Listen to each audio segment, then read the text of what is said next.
malema. Ina ua pai mai, o Yesu. Maone wasu yai au. Nai apa imai, iyo e nai apa imai. Ole oli oli watumua yau. Waliua ayau wa o mauti noa nai apa imai ma wa o ato atoa. Shed goodbye a heavy burden. Neath the load of guilt and shame, then the hand of Jesus touched me, and now I am no longer the same. He touched me, oh, he touched me,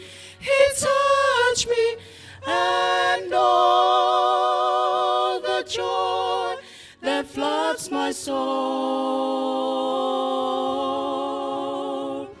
Something happened, and now I know he touched me and made me whole.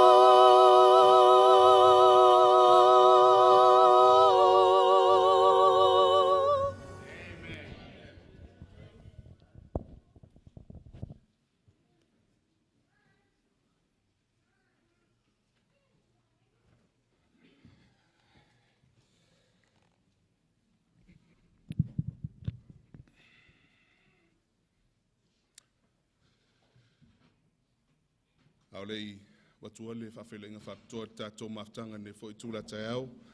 Ia te tono le ua tātou manino umar tātou po kalame mo nesa pati. Tātou na le tula esfulu le sa amatainea tātou pe psenga. Ia mawhaanga solo e tātou po kalame se ia taunua tulona Faiaoga. A maea ia la ubahenga ia ona soorole mar tātou mta upu whakatoa mo le sa pati nei.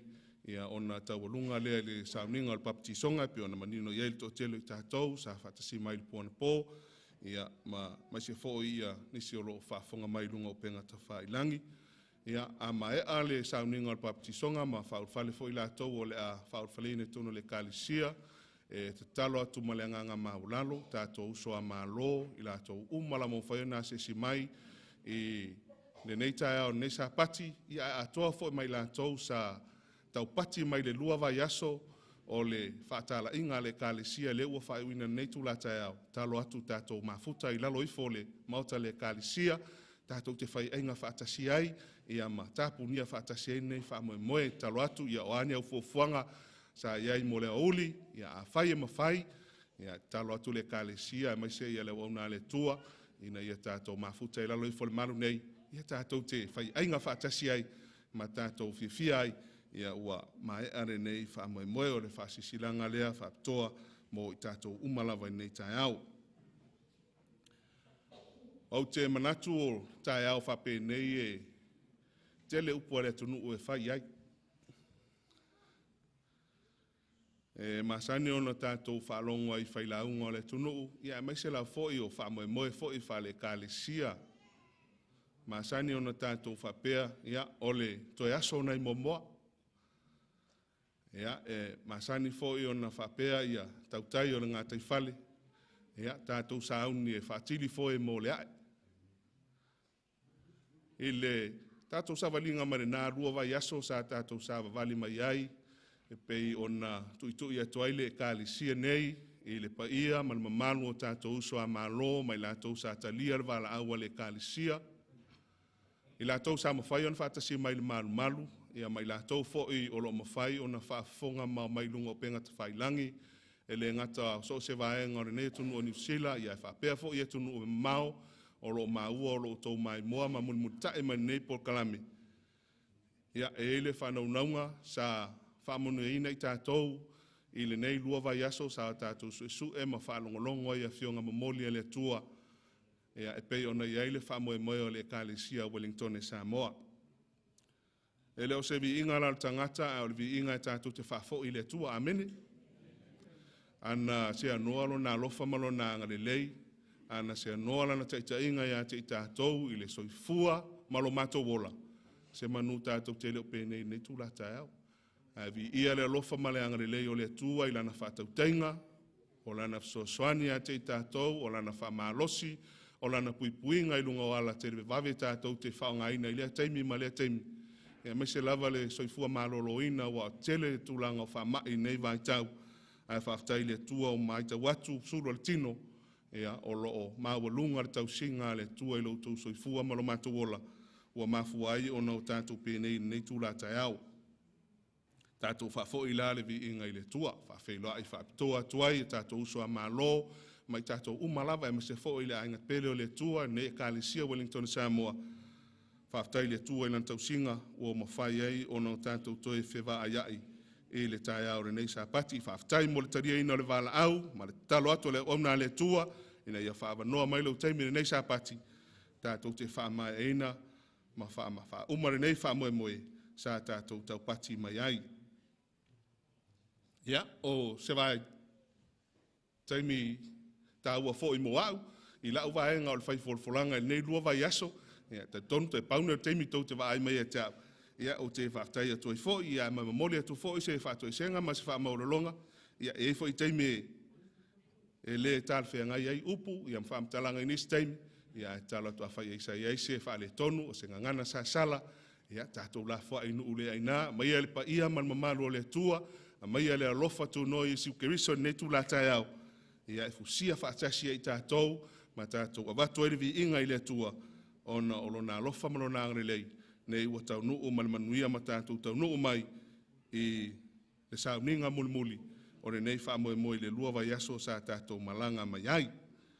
Ia ai o te wala watu teminei au le amataina le tātou pokalame, e sunga i te akono, ia o loutou teminei nei tula mai mo laina tātou taulanga, o lea lea tula mai le au whaipese mai au kilani, ia mo le whaama popoina o tātou taulanga mas fuluai, a mai alea, ia ona so o roa lea ma le tātou whaama moe e le tāo nei.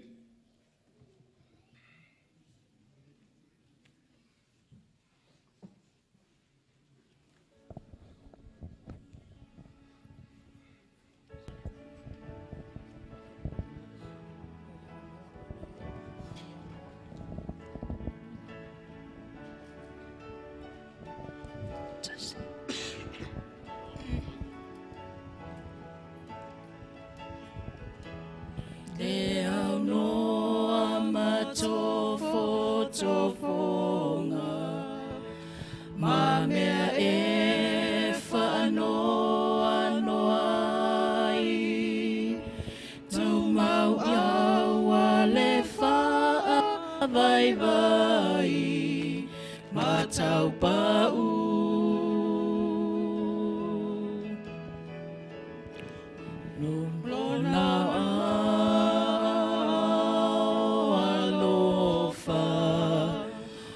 Te pi I mau I ai, wha atua o te I ai, I lea a.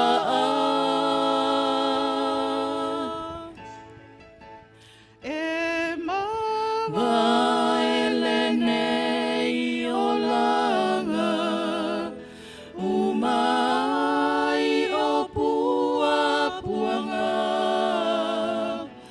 matatou tutu I le maunga, mawalunga.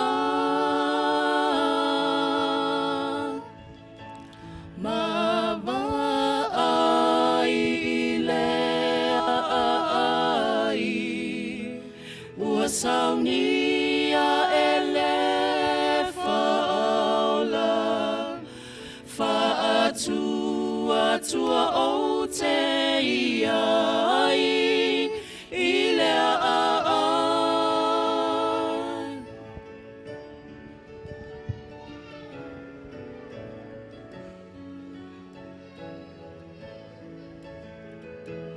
Le tua e fatasi mai, au noa ma oe o te le mawhai. Anganga e fesosoni mai, i lo vai vai.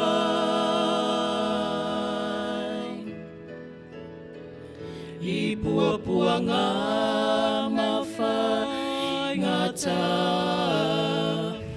motinga o le nei o langa, o lo fatasi mai e mawhaia.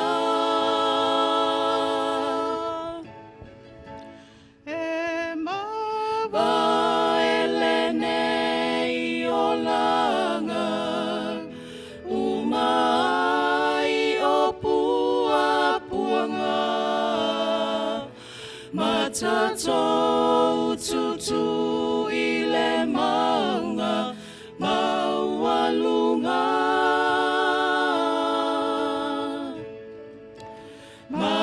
Mawai i lea ai, ua saunia e le whaola, whaatua tua o te iai i lea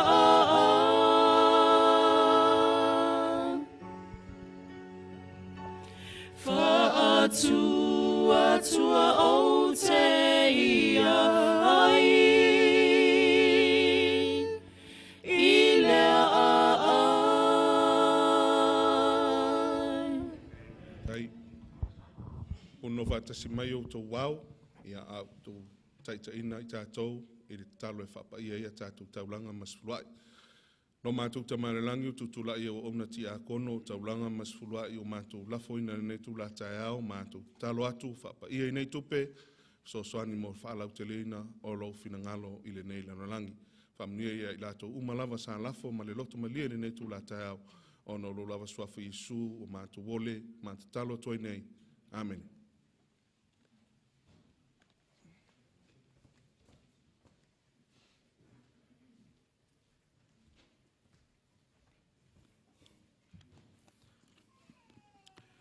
Toi o folofa atu ma whaatalofa atu i le swafa manu malo Iesu Keriso, ta alofa lava. E whaaluaina ia le whawheloinga e pei o na saunoa iai ia le sungalto ina ia tia. Lau pepe i le tātou maafutanga i le nei fo'i tae au le sapati. Mai fia lava i le nei tae au ia i le maita watu ma le vavai atu, i lo o tō walala mai, ia malo tātou iai tutono le whale o le atua, ina ia tātou vivi ma tā pua i whatasi i le atua. Avea foi le nei avanoa e whatalofa tuai e le ngata i nai o tātou uso a malo, ia sa tātou mafuta i le lua vai aso taluai. Ia e whatalofa tu fo i nisi o tātou e kālesia tua oi, o lo mawhai ono tātou mafuta i le nei sapati. Mai tawina e nisi mai tātou a uso i Christchurch, ia mai tau atu foi o lo tātou whaatasi ma le au auna le atua, sunga ia pasta tūlanga, ia mātou te whaatalofa ma whawhilo i atu, i le nei tae au le sapati. Ia le foi tātou te mafuta ma le au whaipese mai au kilani, sunga le taitai o le ekalesia ia Feau, ia masalo le Faiaoga lea o le au whaipese, ia ma le lato au whaipese, ia malanga mai, ia o le fia fesosoani, ia ma au mai foi ia lo lato sau, i le whaamaya ina o le nei polo kalame. Whamoe le ekalesia e maise le tātou au fia, le nei lua vai aso sa tātou mafuta ai, o se lua vai aso whaapitoa, e toe la langa ai ia finangalo mamanatu, ina ia toe whaatepa i tātou i le tuspa ia. ma ia tātou vaavaaia ai i le polokalame a le atua mo i tātou. E le ngata i le taimi le nei, a e whaapea fo'i le lumanai. O le sapati le nei, e pei o le ngangana le tuspaia, o le aso fo'i sa tātou aoina mo tātou suesueina. O le aso e tātou te tausia, mo tātou whaapaia, mo tātou wawa atuai i le atua. O la tātou tali atu lea, i le tūlanga o loo iai lo tātou si manga ma lo tātou lalolangi. Tātou te ena ai tali tonunga wha evolusi.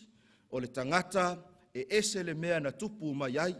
Ai o lo tātou tausia o le sapati o le atua, o lo tātou whapea atu lea, o au le nei o le tangata kerisiano, o te tali tonu ma whaamaoni na whaia au e le atua. Amene.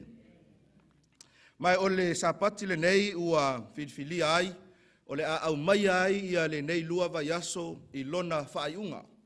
Mai ua tātou sa ili mo tātou sue i le tusi o whaalinga, ai whapitoa lava i le whaalinga ma tā upo se fulma le whaa.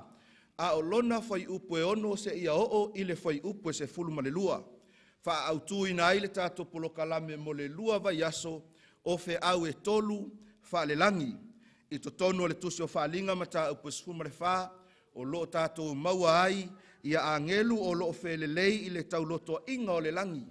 O loo tau aveina le fe au o le tala le lei. Mai tau te silafia le kālesia ma le tātou aufia o fe au nei o le tala le lei e whaaiu i lona taunu unga matango fie o le afio mai lea o Jesu. Mai o le tai au nei o le a tātou sue ai ma o tātou vaavai i le taualunga lea ma le taunu unga lea o mea uma o le toia fio mai o Jesu. Mai awa ia te tātou o no tātou wi lia le pū, ili leo tele, ma o tātou whapeifo e toia fio mai Jesu. Wala ulia man whaalalo ia le au whaipese lea sa pepese mai le vai aso a toa, sunga i toi ina, a tō mai tauina, ia ua matutua nisi o le au whaipese, ai ua matua ai le lei lava si ufonga le au whaipese, o le a tātou wi lia whaatasi le pū, o le tātou tali lea mo lo tātou whapeifo Yesu e, ua tuai ona e a fio mai. Mai wala ulia e fo e mal tātou e kālesia, e tātou te pese whatasi, pese malosi, pese male mautinoa, e toi a fio mai Yesu.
se o tātou tatalo.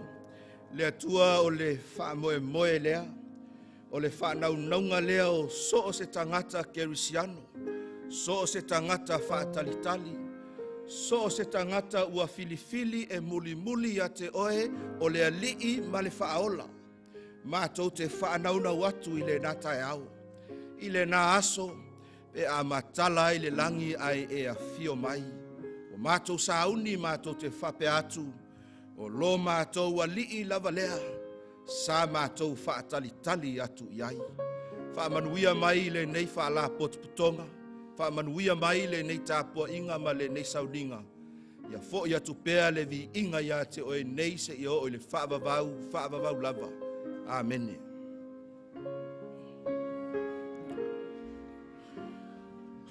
Mo le atu le whaaftai le kalesia, whaaftai le aufia, whaaftai le aufai o manatu le launga le na, wa lava le na launga. Ona o le whaamoe lea mo i tātou uma. Peitai, upo le tusi e te taua ona whaatau nuina mea tonu uma. Mai ei le whaamoe tātou te ono sai mai i le isi 20 minute ia mo le tātou Feau whaaiu i le tai au nei. Whaautu ina le tātou mata upu i le autu e whapea a fio mai malona ma malu tele. A fio mai malona ma malu tele. O se tasi o tala mautinoa mai o se tala tautaua a i tausanga ua mawai. I le taua mua ale lalolangi. O le ngoto ai o le waa lea ua whaingoina o le Lusitania. Whamai o le waa le nei o se waa e pitosili o na tele. O le waa sa whapenao na matangofie lo na fawina. O se waa na ave ai tangata whemalangai i le atu Europa. I le tele o taimi i lea foi waitau. Ai tau te silafia. I le tausanga e tasi iwa, tasi lima. Tasi iwa se fulumale lima. I le aso fitu o me na ngoto ai le waa le nei i le aso faraile. O lona mafuanga. O taimi tonu lava ia o le taua le lalolangi mua. O loo fe tau wa iai malo. Mai fai mai le tala whanonoa. Na whana e siamani i a latou waa moulu fo i lea i lalo o le sami. Le waa le nei mangoto ai. Na o le se fulu ma le valu minute. Na aluifo ai le nei waa tele. Ma le nei waa longolongo o na tala. I lalo o le alititai. Tote silafia le kalesia ma le tātou wafia. Fai mai ia ripoti matala tustusia. Na fasiotia i e pea ma le afe se lau iwa se fulu ma le valu tangata. Ai faasauina mai ai na o tangata e fitu se lau ono se fulu ma le tasi. Ai ai le tala i tua atu o le waa le nei. O le tala e whapea. E ai le tangata e suafa ia Joseph Duvin. O ia o se tangata e le lei tele i mea nei o mea taulima. Ai mai se lava i le whaonga ina o le o mea e fausia ai ipu ma isi mea i le vaenga lea. E whaapea le tala. I le tausanga leo le tasi iwa se fulu ma le lima. Na fuafua i le tangata le nei o Joseph. E ave ia lana tangata e pitosili o na iai le to mai whaapitoa. I le fausia ina o menei. E alu i ingelani. E mata i isi foi vaenga o loo ngau si ai. Whaatulanga e Joseph le malanga lea.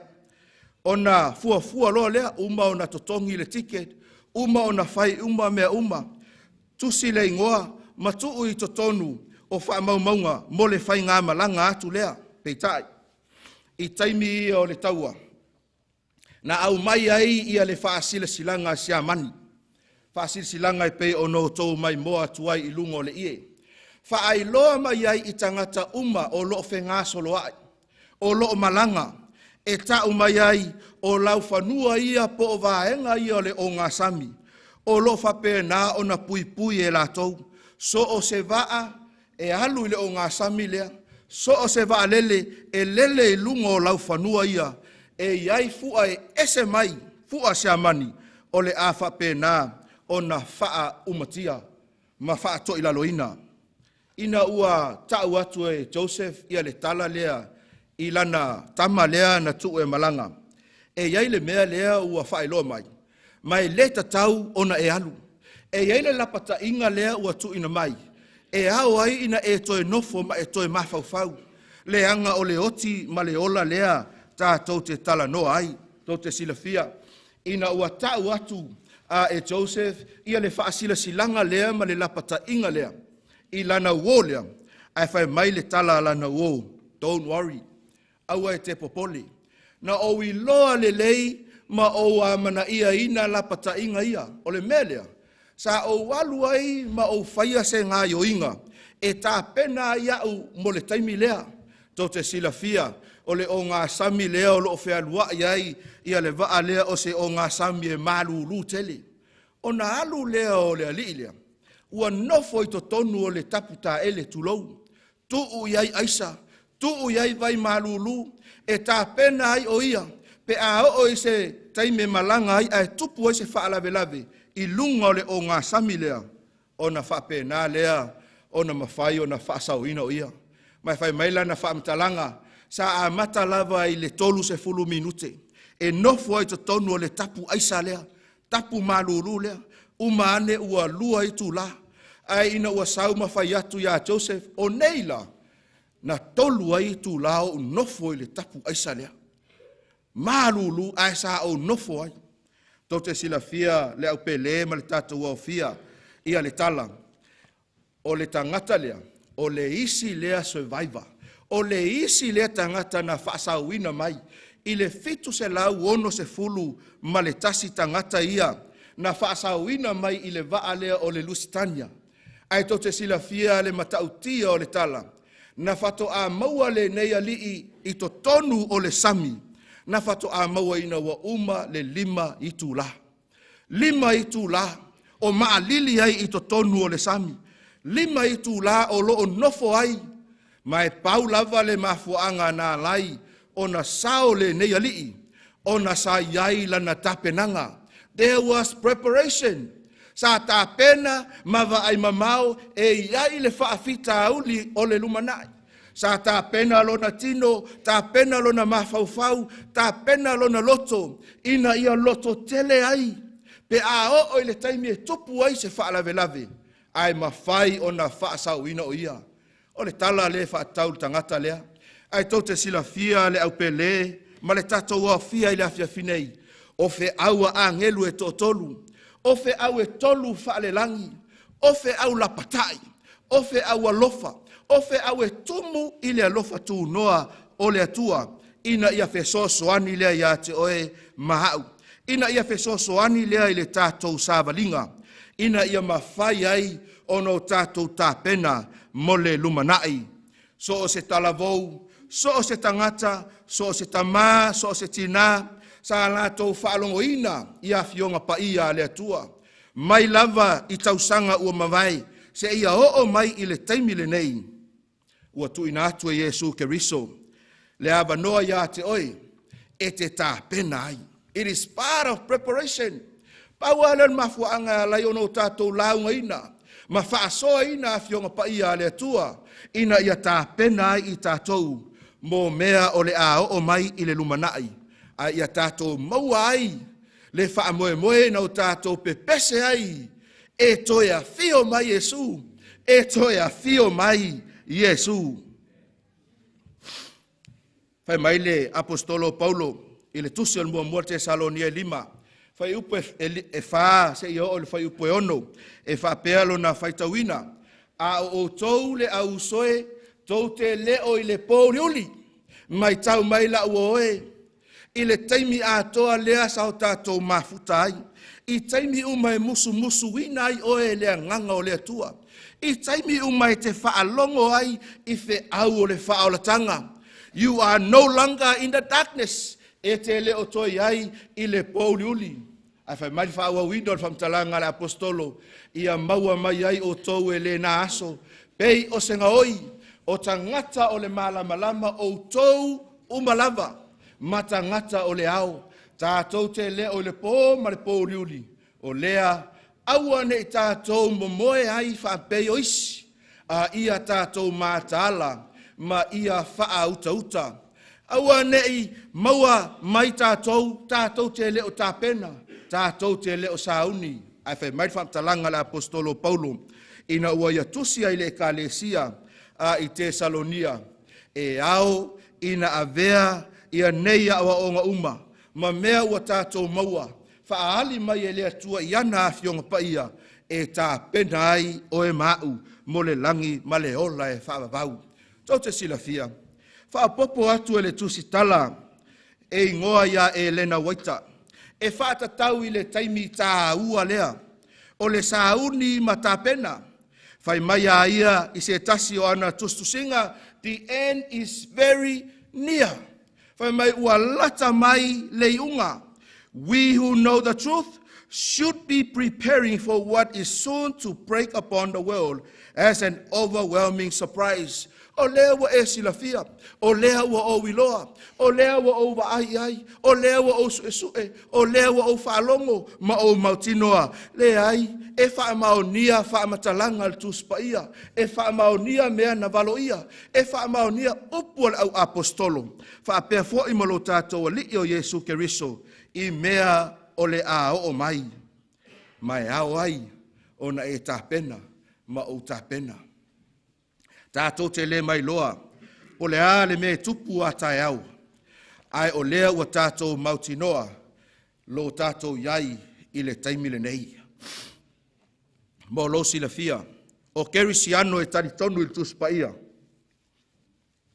Whapea tangata o le ekalesia. Ai maise foi tātou sao tātou mafuta mai i le nei lua vaiaso, po to tonu o le malu malu, po o lunga upenga ta whailangi, po o whea lava sa e mafuta mai ai, ua tātou wiloa ma le mautinoa, e iai mea o le a o mai i lo tātou lalolangi. O valo anga i le tusi o tāni elu, ma le tusi o whaalinga, e fesoso ani ma losi lea mo i tātou, i la tātou tā pena penanga. Aua e te manatu mā iai. Aua e te manatu mā iai, i avanoa sa e maua, e te whaafofonga ma e whaalongo ai. Awa e le ngata o loo valo ia ai le fuafuanga le atua, mo le whaaolatanga o le tangata. Ai ua whaalia ai foi, mea e tutupu i taimi whaaiu o lo tātou lalolangi. Pai mai whamtalanga tamai tai perfecto e lena waita, i se isi ana tususinga e whapea. In a special sense, Seventh-day Adventists have been set in the world as watchmen and light bearers. To them has been entrusted the last warning for a perishing world. On them is shining wonderful light from the word of God. Whaimaiaia ua tuuina oe eleatua. I to tonu o se whaala potpotonga. I to tonu o le ekalesia so fitu o le toia fio mai. E avea o e matangata wa ai. E avea o e matangata e momoli ina le sulu o le whaolatanga. Ina ia feso soani mata lai atu le Feau o le whaolatanga. Tau te sila fia Feau ia sa au whaasoa tua ia te utou. E le whaingo fie. Leanga e iai le avanoa e mawhai ai. Ona le toi maua inia uo fo ia mātou te māsani. E iei lewa noa e tua ina ai le ekalesia, ma le au whai ngā luenga. Ai le mawhai ona tuua. E le mawhai ona tuua le Feau, e whina ngalo le tua e ao ona i loa e tangata umalava. Pai mai le whau au wino tu singa. Ai le na waita ese ma le tāua, lunga tato ie. They have been given a work of the most solemn import. The proclamation of the first, second, and third angels' messages. There is no other work of so great importance. They are to allow nothing else to absorb their attention. Va'aio tau le kalesia. E iai foi taime whaatala lea i le kalesia. E le taime whaatala lea i tātou. E ala lea i le tuina atu o le Feau o le whaoltanga. Ao lea ua whaamalosi mai. Whaamalosi mai e le na waita. E toi whaamanatu mai a te oe mau. Le mafua anga, ua wala au wina ai oe i to tonu o le ekalesia. Te le isau i e whaamawhanawhana le nofoana i te nofo ai. E te le isau i da i a whapenao na sa ili ai ni au o, Mo tau whaasoa ai, matala sua ai, le tele o taimi. Tele sau ina ia maua ai se au ngā, ma se mea i to tonu ole e kālesia. Ai whai mai whamtalanga ele na waita, e iai le fe au whapitoa. There is a special message, and that message is the first, second, and third angel's message. O le fe au lea, o le fe au angelu e totolu. Fe au sa tātou whaasoa ai, i le taimi ua tuanai. I le whaalinga e sfuma le whaa, au lona whai upe ono ma le whai upe fitu.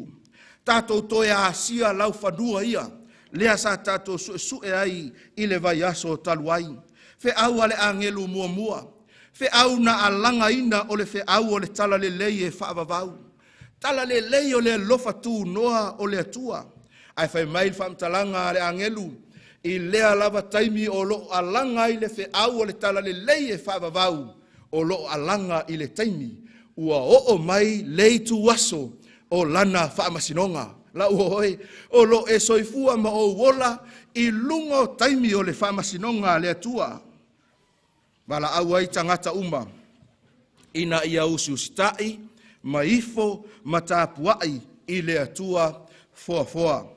Fe au ale angelu lona lua, whaalinga sumar whaa, au lona whai upe walu, whai mai, ona muli atuai leo le tasi angelu, ua whape atu, ua pa'u, papelonia ole a aitele, awa ua ia whaainu inu uma, i le waina ole toasa, i lana whaitaanga. Le vala awa lofa, ina ia o ese, le vala awa lofa, ina ia whapena ono tātou tau la iatu la tātou vaai, ia Yesu Keriso o ia o le tamai maa moe na fasia mo a tātou wangasala. Sa tātou o ina mali tātou polokalame, o papelonia, o le whailonga leo talitonunga, matapua inga ua whenumiai, ua leiloa po o fea le sao, o fea le se. Tali tonunga ua whapena o na o ngā tonu i awa o ngā se. Ma le whao ngā ina o manatu o tangata. Wala aua le atua la ua oe. Mo ona tangata ina ia o ese mai. E pei ona whetala Yesu e iai fo ia o mā moe i isi loto a. Whai mai le upumonia le atua o ana fionga paia. E iai le avanoa mo le tangata whaatuatua. Whai mai Yesu i le Ioannes fulmare fitu, whai upo sumare fitu. Upu monia le atua, e ao o na whapa ia ina ai i tātou uma. Tā ua i ale vaenga lea, awa e eitain, e tātou te oa i le lotu, a e lea vea lau tuspaia. Pe le whai taua fo i lau tuspaia, le ka le sia mal tātou awhia, o le fe au mo i tātou, ina ia tātou sue ma whao ngā ina, le awhio ngā paia a le atua, mo i tātou malana e kālesia. Au lea fwoi whapea mai Yesu, i le Ioane valu ana whai upe tolu sifulu malelua, whai mai aia, e loa fwoi e o tou le mea e tuu sao loto, le mea moni, e tuu sao loto fwoi o tou ele upumoni, i oe la uoe, e te loa fwoi le mea moni, o fea e maua ai le mea moni, e maua mai le tuspaia. E maua mai le awhionga paia a le atua. Fe aua le angelu lona lua, o le fe au tu sao. E te le whaatali ai ma whape ifo, se iai se aso, se iai se taimi, se i toe whai se isi polo kalame, i le tausanga Feau, po o a whea lava, la uoe. E le whaatali le taimi a oe. Ai tātou te lei loa foi, po o le a le mea tupu a tai au. O loo vala au i le taimi nei, Yesu, o loo musu le anganga paia o le atua ia te oe, ina ia e filifili i le tuspaia. Ia e filifili ia Yesu Keriso, ma ana ngā onga. Fe aua le angelu lona tolu, o le lapata inga, mai le whailonga o le manu fe ai. Sa tele lo tātou taimi e whaalu i le vaenga lea. O le fe aua le angelu lona tolu, o se fe au e pui mai ai tātou, mai lei ma le tau whaasese a le fili. O se fe au ina ia lui ai le tangata, ina ia whaatu mawina ai lona whaatuatua, ma lona talitonu a toa i le atua. Whaai uwhe au nei le au ngani ale langi I tangata o le atua. O loo muli muli mai. Tangata o loo muli muli ma wha maoni a Yesu.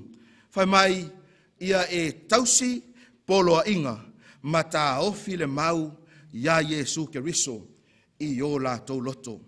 Whaata e Ioane whapea. Whaalinga sifumare lua a olona sifumare wha a olona whai upo sifumare lua. Here is the patience of the saints.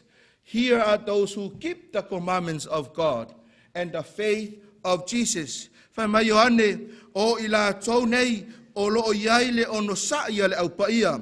O le mea le nei ua iai e ua tausi polo a inga le atua. Ma le wha tua ia Yesu. La ua oe le tai au nei. E iai le ka le sia le atua I le lalolangi le nei. E iai le wha la potopotonga.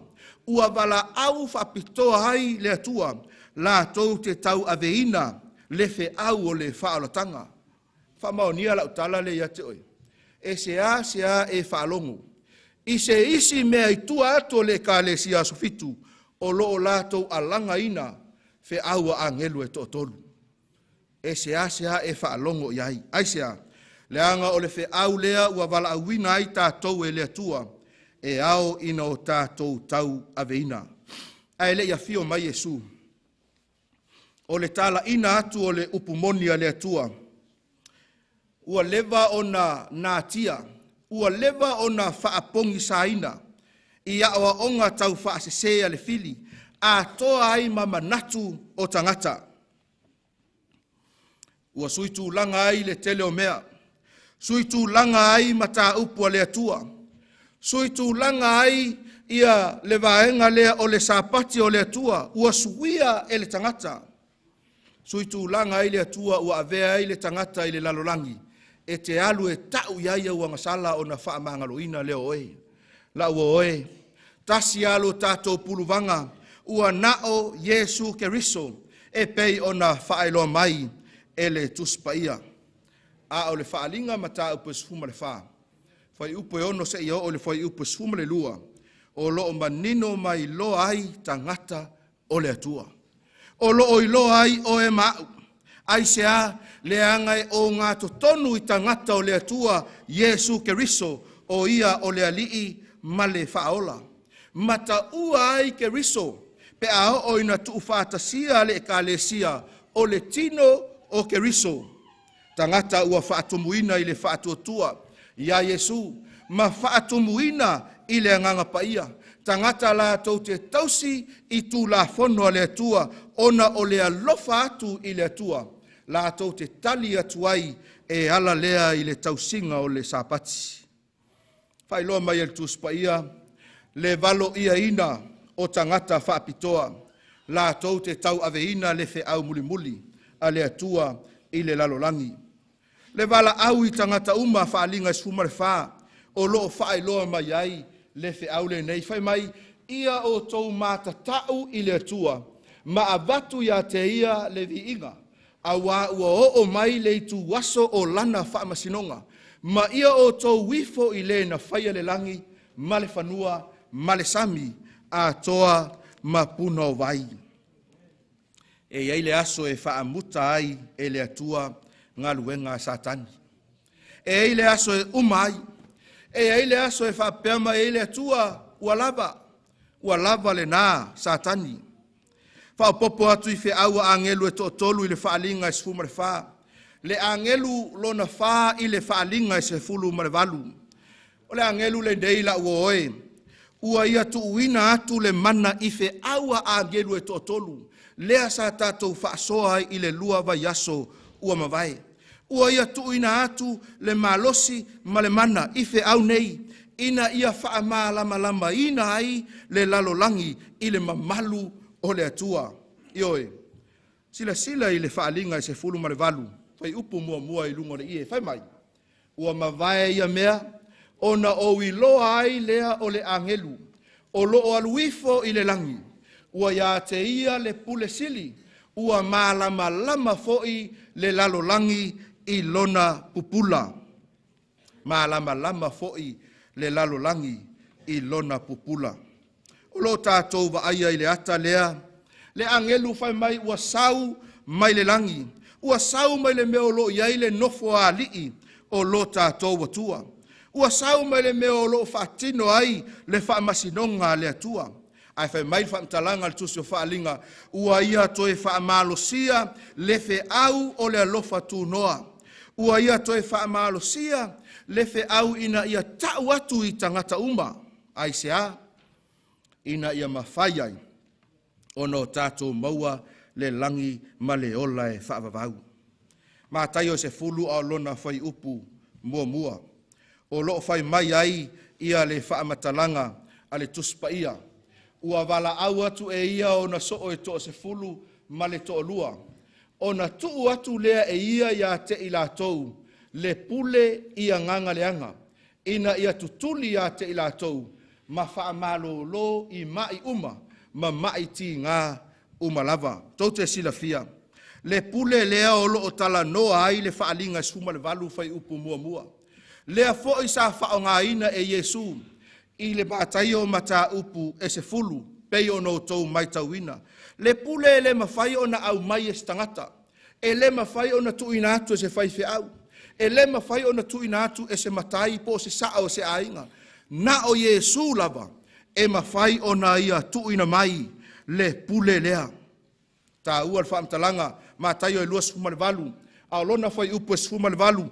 E te maua e foi ia le whaamatalanga e whaapea. Ua whetalai atu ia te ilatou. Ua whape atu. Ua tuuina mai ia te au. Le pule umalava i le langi male lalolangi. Pule lea la uoe. Le pule lea e tuuina mai e Yesu i tangata o le atua. Tangata filifilia. Tangata e iai oe mahau. Tangata e mawhai ono la tombo moli ina. Ia le fe au o le whaalatanga i le lalolangi. Ai whai mai e ale angelu lea i le whaalinga e sfuma le valo no whai upu mua mua. E maa lama ai le lalolangi uma. Le pule lea. I le tusi o whaalinga e tolu mea tāua. E te maitawina e maua i le tusi o whaalinga. E whapea o le God's glory, God's honor, ma le God's power. E tolu mea tāua. I so se vaenga lava i tonu o le tusi o whaalinga e whaatatau i le atua. O le mamalu o le atua. O le vi inga o le atua malona mana. Whaataitainga. Whaalinga e wha alona whai upu. Mata upu e wha. Alona whai upu e sfuma le tasi. Whai mai, you are worthy, O Lord, to receive glory and honor and power. Whai mai lon wha Samoa. E ta tau lava oe ina ia tuu watu ia te oe le vi inga ma le whaaneenga ma le mana a wana e whaia mea umalava ona o lou fina ngalo foi e iai i la tou ma ua whaia. Ai whai mai whaalinga e lima a lona whai upu e suma le lua. Worthy is the Lamb who was slain to receive power and riches and wisdom and strength and honor and glory. Whai mai o lofa pena ona au mai li tusi o whaalinga ua tatau lava le tamai maa moe nafasia. Ina ia tuuina atu ia te ia.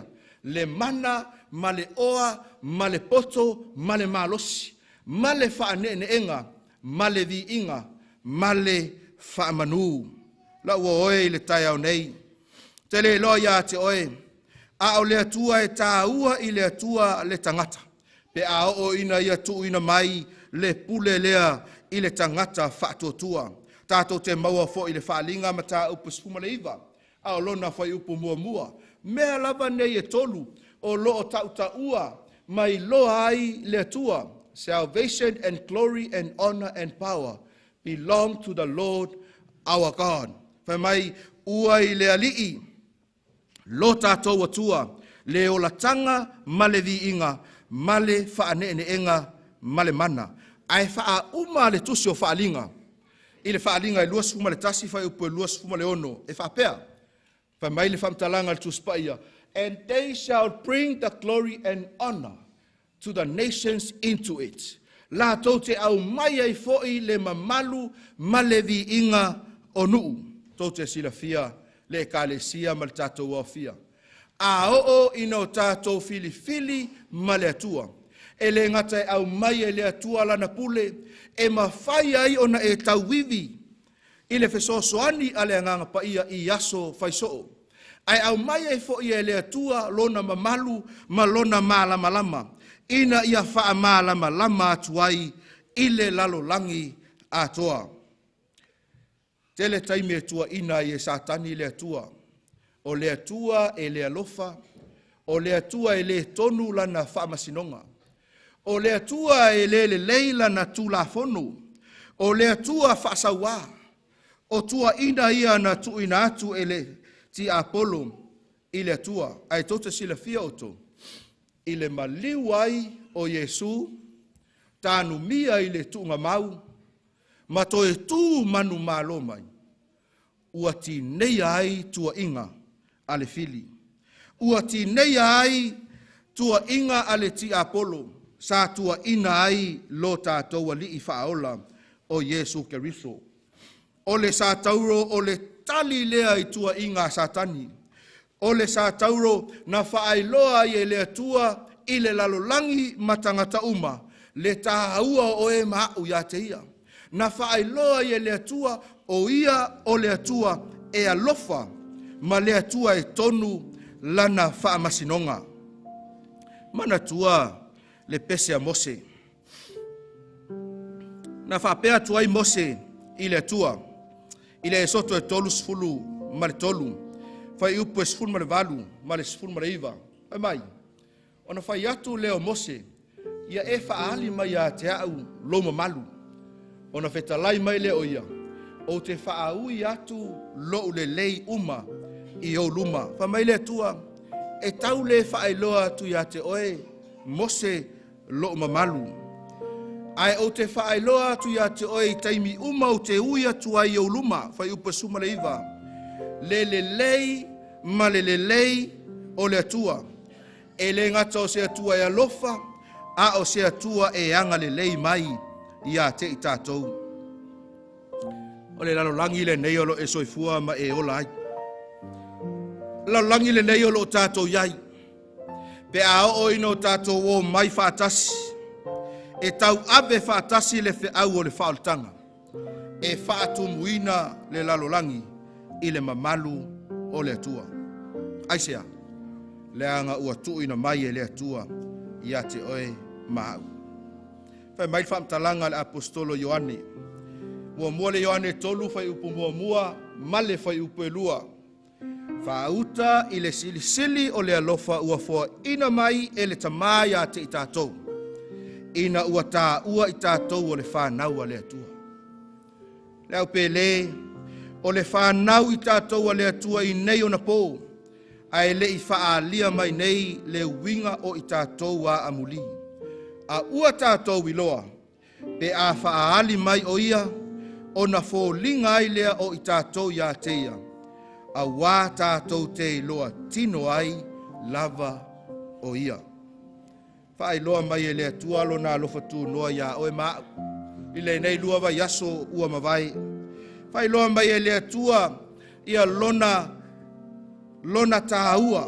Whai loa mai e lea tua lona mamalu i le lalolangi atoa. Whai mai whamtalanga e le na waita i le vaenga lea. The message of Christ's righteousness is to sound from one end of the earth to the other. This is the glory of God which closes the work of the third angel. Ole mamalu le nao le tua. Ole fe au a angelu e tolu. Ole fe au fa le langi sa tātou fa soa ai. Pe a o ina fa ai loa mai le tasi tu o le lalolangi e o le tasi tu. E loa ai na le mamalu sili ese o le atua. Ona o mea wa whaia e ke riso mo i tātou. Wa mafu ai, ona una ina i tātou ina ia tu atu i tātou mo ia. Mea le lei, o lona alofa, o lona anga le lei, o lona maliu ai i le sātauro. Wa mafu ai, ona o tātou tali atu ia te ia. Fe au muli ale tusi o whaalinga, le au fia ma le tātou e kālesia. Fe au muli wa whailoa i le lalolangi. Feau muli ua alanga ina. Ai ai lava lona vaenga tāua ina i o tātou iloa. Fai mai le whaalinga sfuma le wha. Au lona fai upe fitu.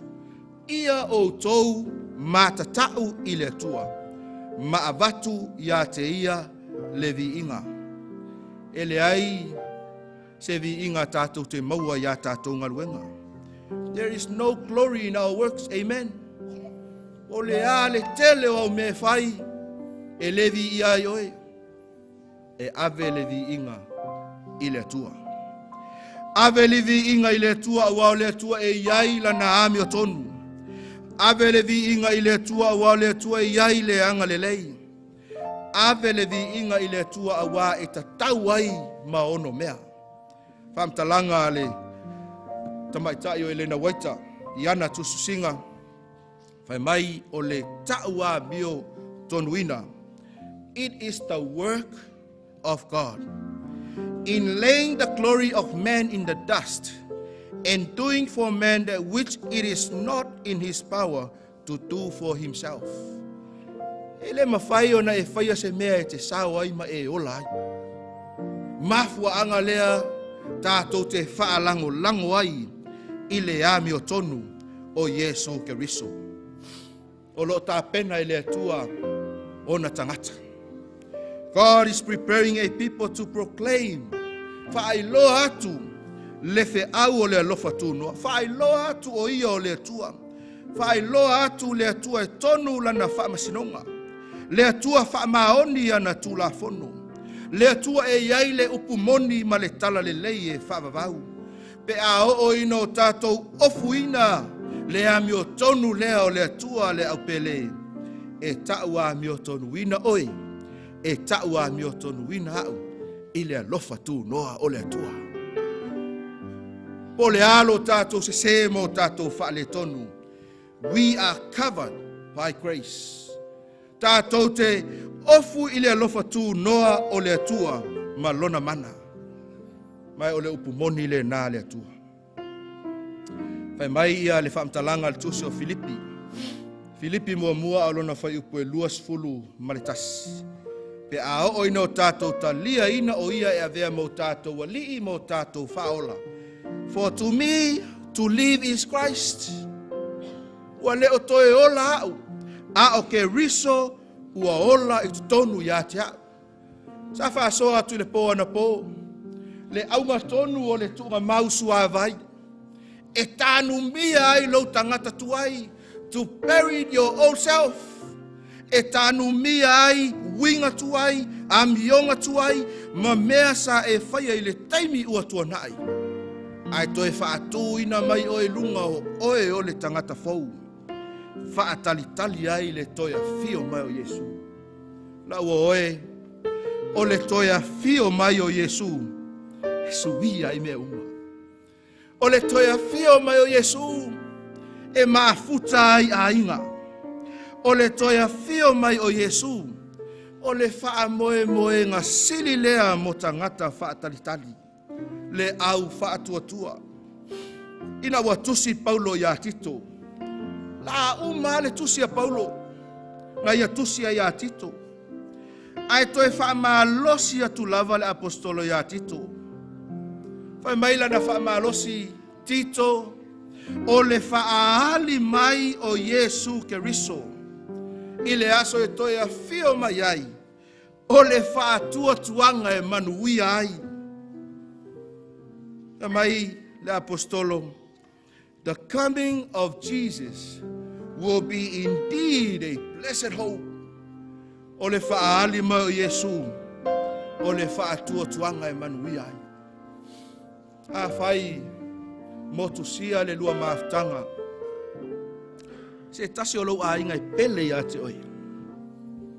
A ua e loa ma ua e mautinoa. E te toi wa ai. Pe a toi a fio mai Yesu. Ar fesilila. Wha matala a toi wa ai ia oi. O lewa e mautinoa. E toi tū mai. Ai a oi. What about you? Wha mata a fio mai Yesu. E toi wa ai mai. O tātou mātua. O tātou ainga. ia te oe mau. Mātai o e lua suma le whā. A lona whai upo e tolu sfuru whai mai whamtalanga al tuspa ia. O le a fio mai o ia. Male mana, male mamalu tele. Mafuanga nasa tato su e ia fiong pa ia le tu. Awa ngai mai le au whai pesi. Awa ngai mai le au whai pese ina ia usu ina. Le vi inga o le atua. Ma natu loloto. Awe te tilo fue le stangata. This is your time. This is the time for you to examine yourself. Ma fau le atua. Ma natu le atua. Throughout all these years, throughout all this time, 2 weeks, eles time pupu. Ai fai o le ku ia fa pele ngang pa ia lo loto. Why not? Why not make a decision today? Lale mele fai lau filfilinga ile aso le nei. Tato te maua ai le manuia lea e tautala iai le apostolo Paulo. O le faa moe. O le faa tuanga e manuia ai. Faa fonga i upu o le vi inga o le atua o le alangina e le au fai pesi.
Au usu pele au fai pese le vi inga nei. A fai o oe ua i ulau filfilinga. Mai le lua vai aso sa tato mafuta ai. Sa vala au fa pitoa e si ilunga lo wa au. Sa si. Sa vala au fa pitoa e te tula. Sa e tula. Sa tuina atu tato pepa. Ina ia tali ai, matusi ai lau filfilinga. But today I want to do something different. Au nei e le mea ese o le a tatou whaia. A whai wa i ulau filfilinga. E a mata tu nei le lua maftanga ma Yesu. E ala le le toiso soo ina le lua maftanga. E le ngata i le si ilunga lo lima. E le ngata i lo tu ilunga. Ai o te wala au ia te oe te savali mai luma. E ia tato no foa ua whaava noa ina. E te savali mai ma e nofo ai luma. O lea wala lea ua whaatino tuai ma whaai loa tuai. I lea tua a toa ma le filia wa o lea e ta ali filia ele ioti le filia. Mata ngata uma o lo i tono le nei malu. Ua o fili wha maonu.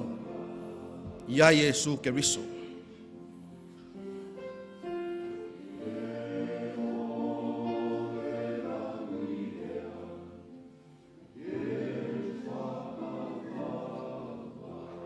Lei, whaftai tina lea wa le lato e usu pel tato pese lea ele au fai pese.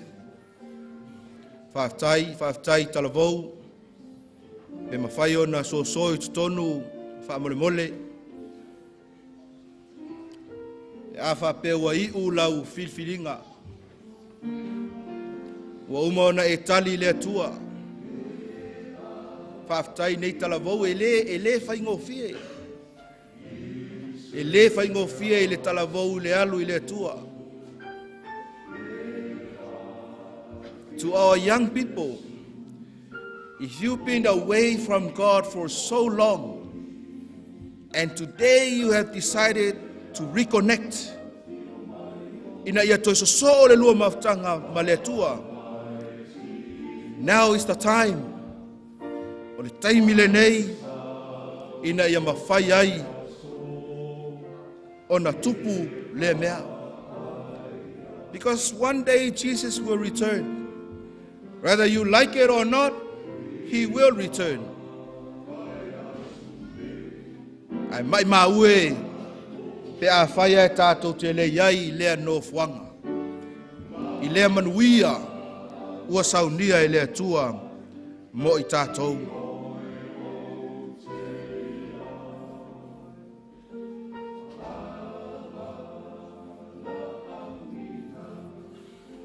Whaftai nei talavou.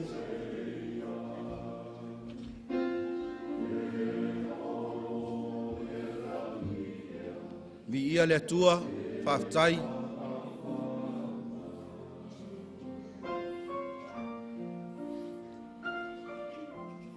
Kalesia, tatalo le mu i fo lo loto i le tua. Whaftai le tua i filifilinga i la tau nei. Awai le whaingofie.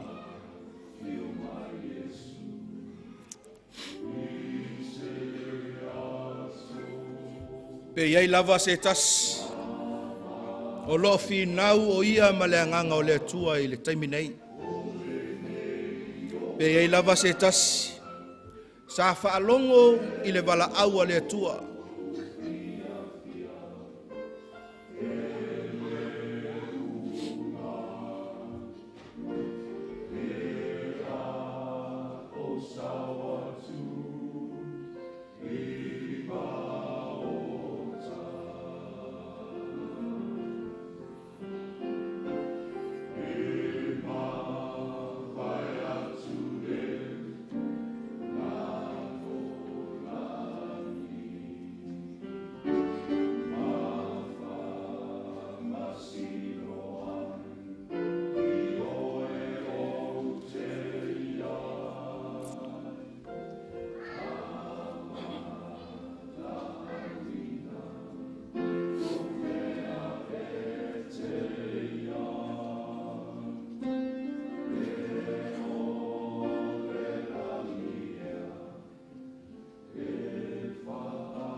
Whaftai le au whai pese, whaftai le vi inga sa langina.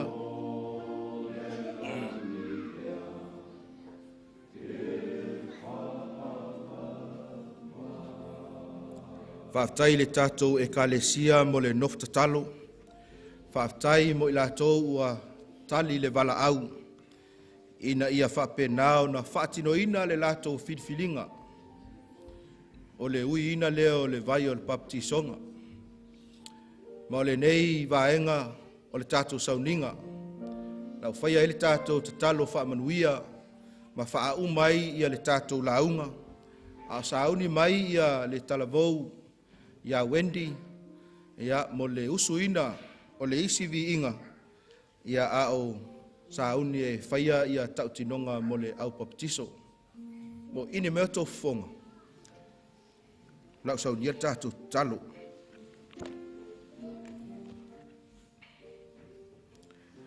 Le tua e moni ma whaamaoni upu o lau a fionga paia. E le fo i fua ua fionga. pe ao ina langona e le tangata le tāua, pe ao ina langona e le tangata loa lofa tū noa. Ale taimi lava e tasi le tua, mātou te mana tua ai upua laua fionga paia. Pe toa tasi, e sala mō ma fo'i atu i laua fio, e tau fai afe a ngelu e oli oli. Mātou te tatalo i le nei tai au, ia e alofangia ma ia e whaamanuia, ia i lātou nei, ua fili fili mo oe, i le mā e ai o le nei whaamoe moe. Mātou te tatalo fo'i ma whaamanuia ia mātou uso a mālo, sa mawhai o na tau pati mai le lua vai aso talu ai. Ai sili ai o na mātou tatalo whaamole mole, ia iai le ngango la ua fio ia te i lātou, i aso umo le lātou sāwalinga.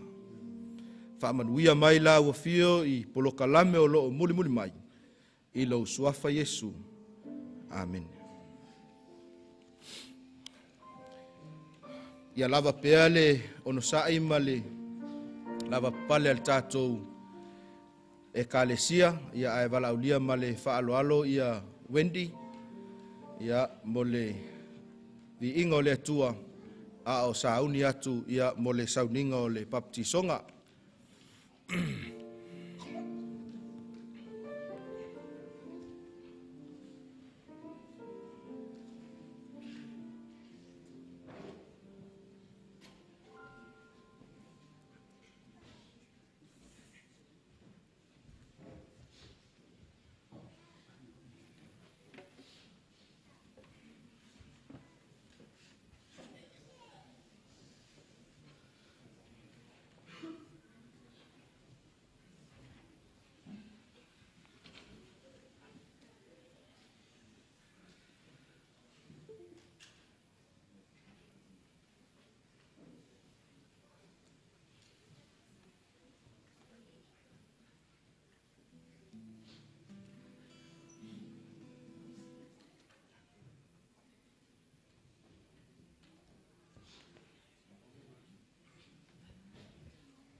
Sua Maria,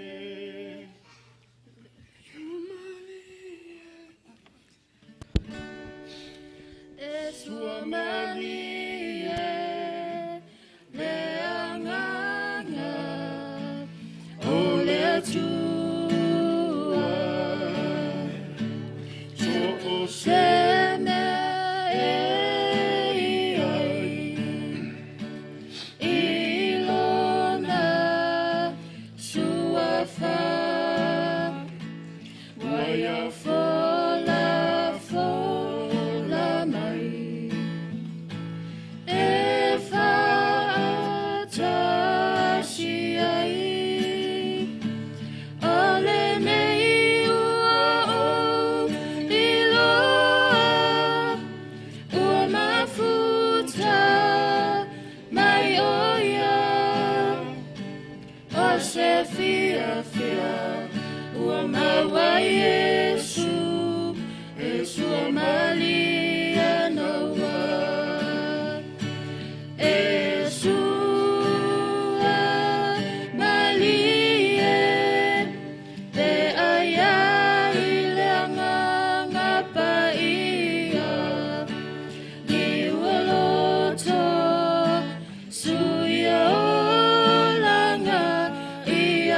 Mo le atu le whaftai ia sunga ia le tuala ma na iona alo ia mo le foi vi inga taua ia e vavai ai foi ia mai le vaenga mua i le vaenga lona lua ia uma foi toi vavai foi mo le vaenga lona tolu ia e whai ulo le vaenga lona wha il tatou ainga e tatou te celebrate whaatasi ai ia le nei foi taua lunga ino le tatou wha moe moe o le taimile nei e whanga ina e ka le sia sfito le toe fio mai o taimi o tautinonga mo i lātou o le awia le vai o le baptisonga ia o nei tautinonga ia e te tautino ai e le ngata i luma o le atua ia e luma fo o le ekalesia ia ma e mori mau ia ina ia whapena o na o lātou tau aveina ia le nei fo i whaatinonga o le baptisonga o se vaenga e tā ua tele i le olanga.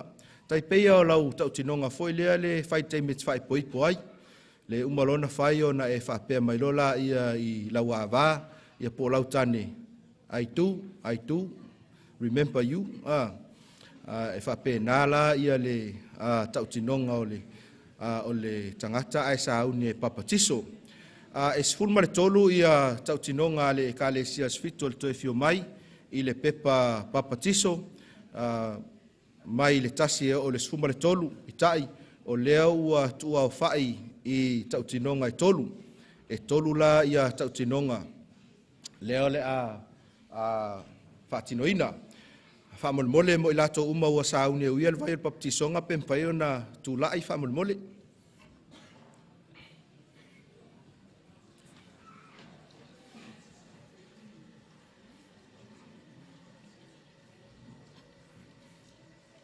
Lei. O le uma ona o lauina atu ia le tautinonga, ia ona e tali mai lola ia o lea lava. A whai e isi o tau e le marangama i le pasamo. Ia lea lau tango e whali riu atu. Si mai loa au pewa kete mana e whali riu atu le tautinonga. Pasamo po se isi ngangana. Ia ia, marangama mo tātou, tautinonga mua. Ua o talitonu o Iesu o lo ualiki ma lo whaola. O le tuspaia, o le whaavae lea, o le ola kerisiano. Tali whaatasi whamolmole i ia. E le langona atu tātou tali. Se langona mai e vaengala sito i tua. E la toi faitau, si whawhaitai martou tali whawhea, o lea la. Manaia, ua o talitonu o Iesu o lo walii ma lo whaola, o le tuspaia, o le whaavaelea, o le ola kerisiano. Lua, ua o talia ina ma talitonu ato toa, o le tuspaia, o le upumoni a le atua, o lo whaamatala ia o ngā whaavae o le tuspaia, o le a o tau mawhai e ala i le lofa tū noa, o le a o soifua, maola i se olanga, e o ngatasi maana a fionga. Ia, ma le tautinonga mulmuli. Ua o talia ina le papatisoina o au, ua o se whaatinonga lea, i luma o tangata e whaailoa atuai la utalitonunga ia Iesu Keriso, matalia ai i le mafutanga ma le ekalesia sofitu o le toia fio mai. Malango-lango i le ekalesia maana ngā ruenga la vea ianganga. Ato ai ma le tuina atu o se fuluai ma taulanga o le tali whaafetai i whaamanuyanga a le atua.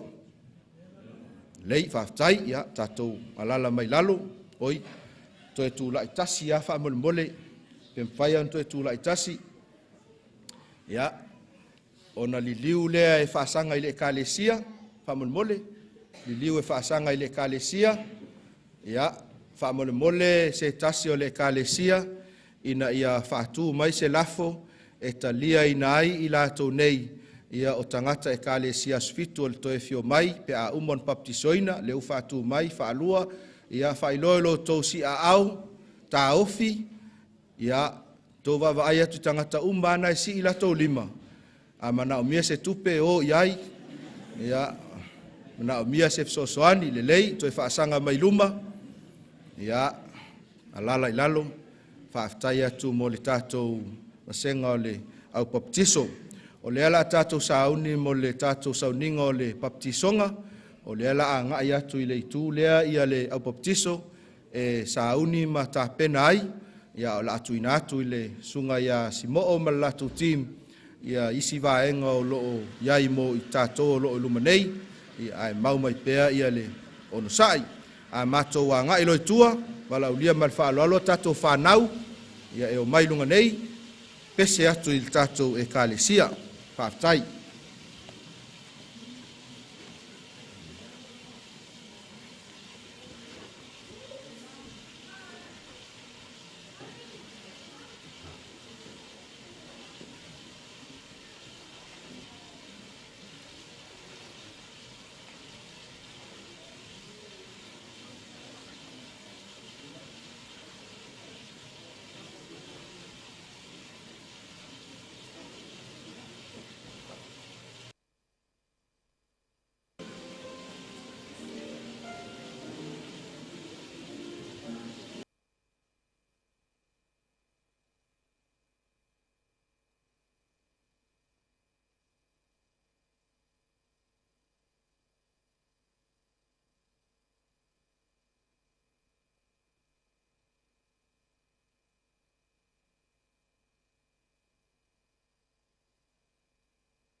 Natu e kalesia e whapitoa i ele malu nei.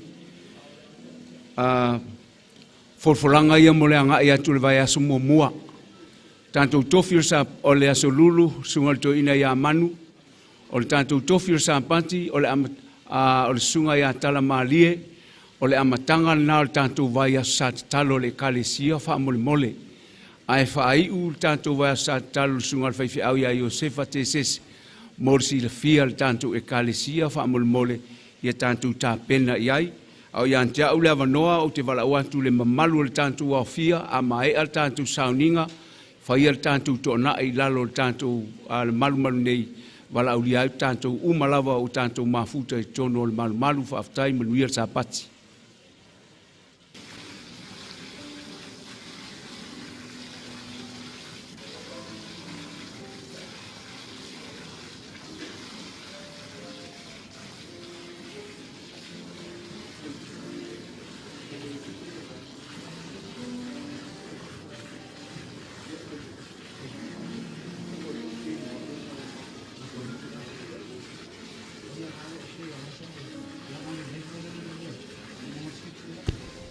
Whaola mai tatou mai wha mole le umata sauninga. Wal pese o lunga ie, pese mulmuli, o te mulmuli. Nā mia tatou te pes fatasiai, la mai la fwe pes tama. Tatou te pes fatasiai. Te me o tatou baptisonga, wha mole. A whai e tatou te le pes te awe moe. Ai, mana umiai la tatou pes fatas. Salape to e fia nei minute to e uma. O te mulmuli, aftai, tama, ala waku kama uma, ala pese. Awa. Okay, wai, there. So, there.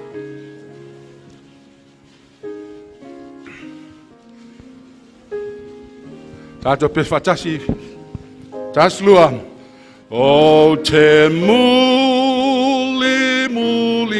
atu, Yesu e lo fa'aola. O tulanga au, o te muli ai, o te muli atu, Yesu e lo fa'aola, atu o e tangata uma, o te muli pea, e ui ina le iloa, o lea lai aluai, sa e ui ale ne ala, o te muli ai, o te muli atu, Yesu e lo fa'aola,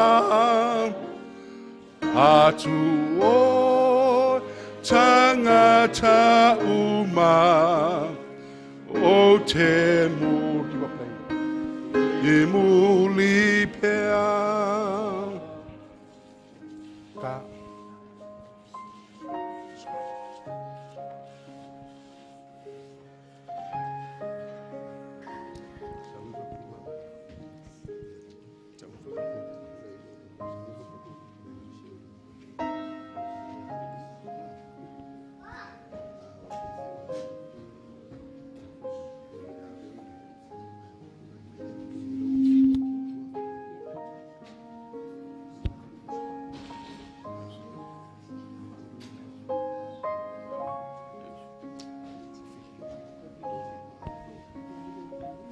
Saudi mai whapai Tolu.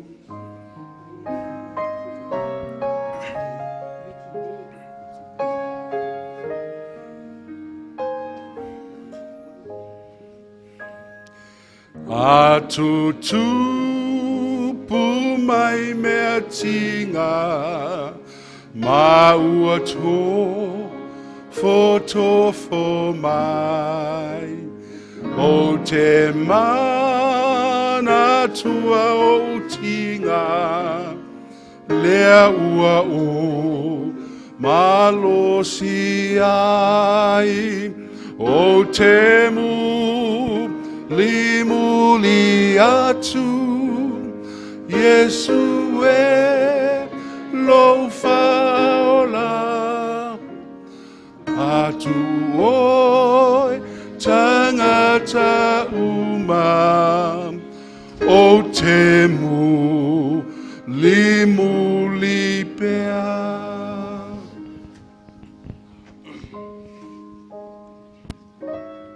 Iai nei tono le vai papatiso, tina ia vai longolongo, vai lo mai e vai longolongo, pei foi ono tatou mai tauina, ia ole tina matua. Ai ui ai lea ua i ulana whiwhiringa, sa au fesili ai pe ai se aua ia whiwhili ai. Le ngata sa ia whailoa mai, ta lia ina le whaalotanga. Ai fia whao ngā tausanga o lo tutoe o lo na soifua. E wha wau eilana au nanga i le tua. Vi ia le tua. E le aise retirement i le ngaluenga le tua. Ai foi le taimi le tua mo sos tangata. A inga i o vailongolongo. Na i o na alo. Ia uo mai le nei asu. E sapoti le tisise na lo lato tina. Vi ia le tua lau whiwhiringa longo. Ia o le titalo ia whaamanuia te le atu le tua ia te o le tina. E le tu la fo ina o le tua. E mafuta ma fesosoani ia te o ia so uma o lo tutoe o lo soifua. E talu ai o le whiwhiringa mai longolongo. Ina ia uia le vai o le baptisonga. O se whaatinonga lea e tau atua i le atua. Ma tau atua ia te o tou o le kalesia. Ma tangata uma. E fia whao ngā ina o ia. I le ngā luenga le atua. Ma fia au auna mo le atua. Le mea lea. E vea ia uma whaife au o le tala le lei. O te papatiso atuai i le tinaya vai longolongo. I le suafa o le tamā. Le atalii. Ma le anganga paia o na whaapea mai ei leo le kalesia. Amene. Alutia i whanoa noa, matua mativa foi, na e matua mativa, lea ua ono saiai, o te muli atu, Yesu e lo faala, atu oe tangata uma, o te muli pea. Ta fe mai le lolo maua loto le vai na eso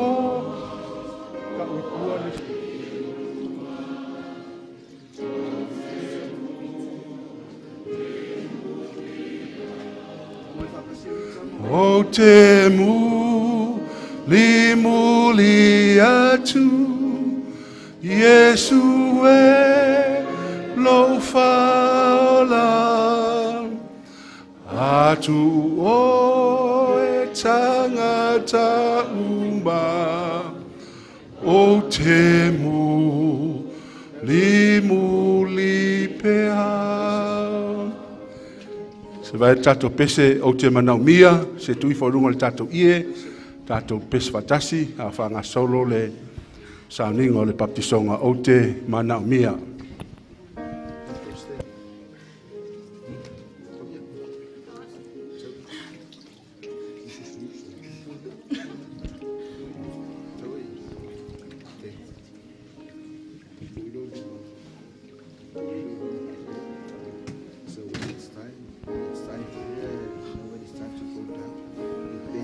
Sauni, ia.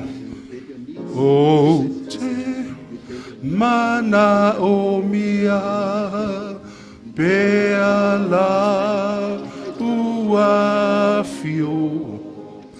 I tula uma, olo une ola.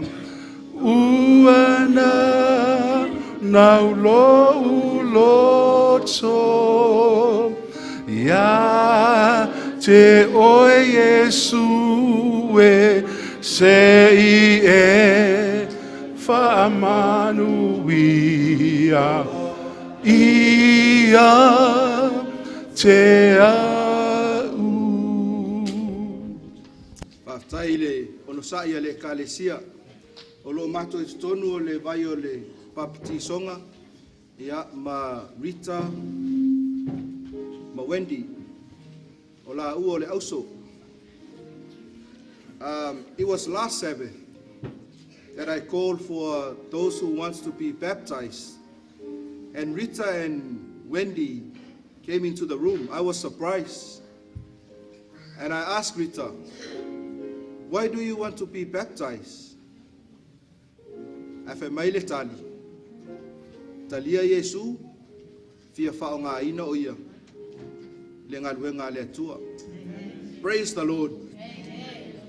E se a maua i tala vau whapea. E tu ina atulo la tu wola ia Yesu Keriso. Rita, you have made such a wonderful decision today. It's one of the best decisions in your life. Not only to accept Jesus as your Lord and your Savior, but you also want to serve the Lord in whatever work that He will call you to do. So God bless you, Rita. And look at your family. You have a big family here. You have your singer, your dad, your mom, and also your two siblings. Oh, praise the Lord. Do you love Jesus? And because you love Jesus so much, as a minister of the gospel, I now baptize you in the name of the Father, the Son, and the Holy Spirit. And the church says, Amen. O te mana o mia, lo fa atasi mai, o lo umalo si lea, pe a e tu mai, o nea nau lo uloto, ia te oe Yesu e sei e whamanuia, ia te au.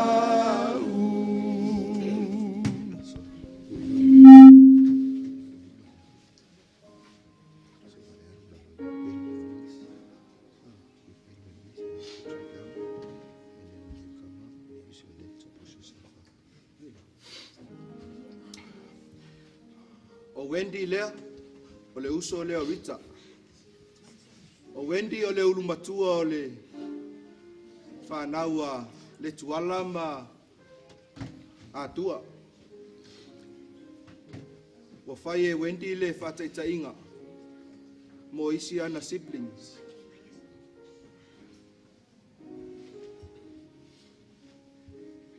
And as a firstborn child, you have to take the lead. But no one forced her. I asked her the same question last week. Wendy, why do you want to be baptized? What did you say?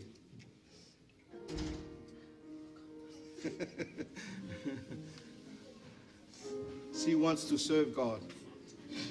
She accepted Jesus as her Lord and her Savior.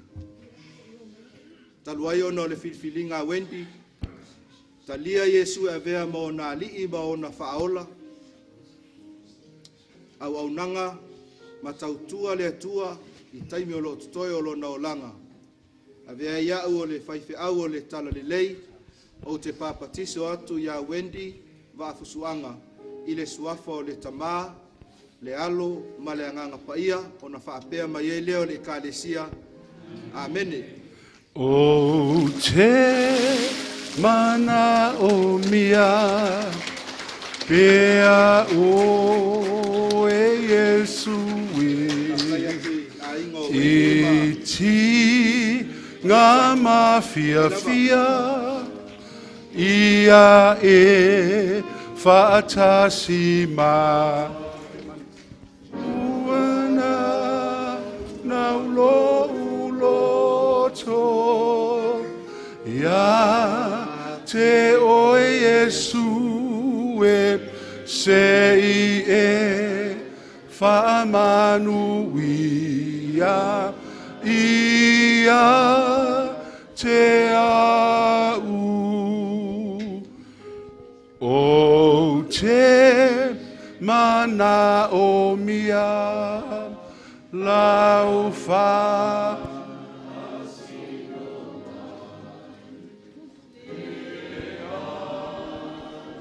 ilunga ia o umawai, uana naulo uloto, ia te oe Yesu we se i e whaamanuia, ia te au.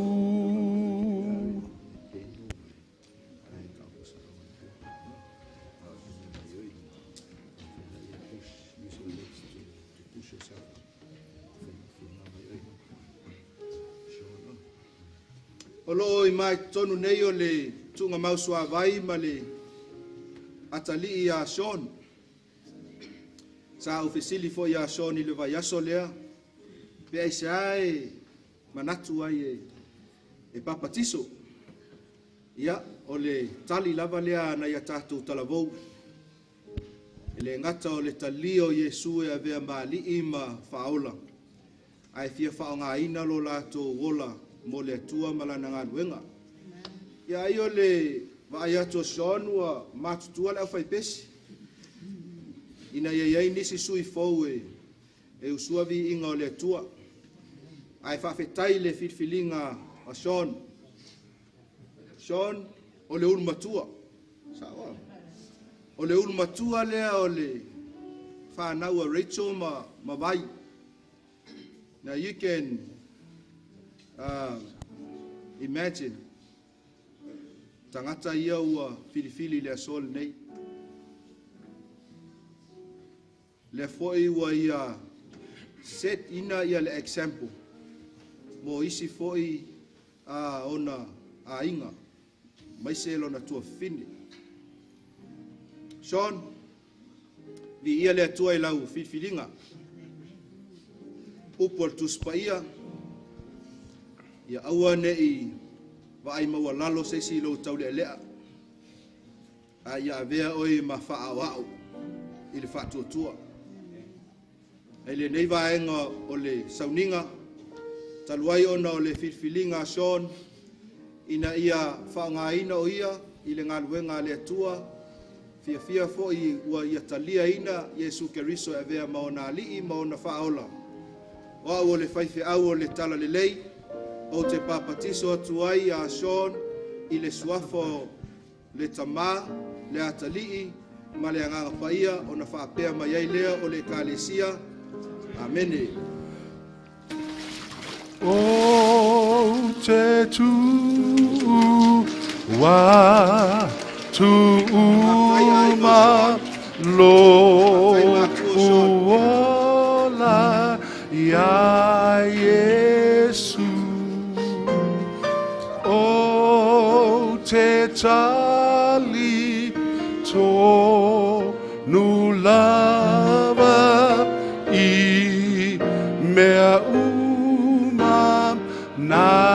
te wha atu atu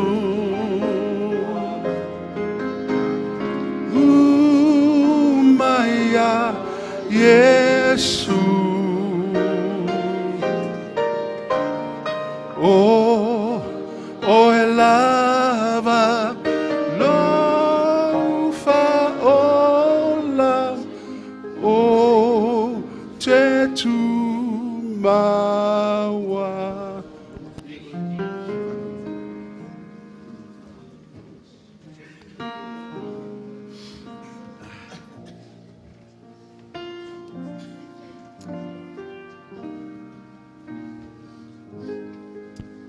E ile pese na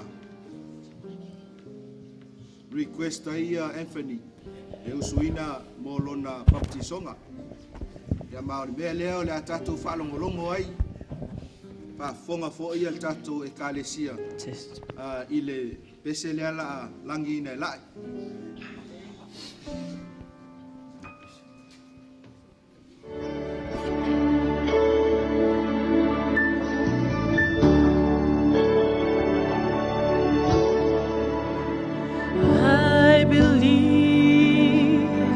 in a hill called Mount Calvary. I believe whatever the cost,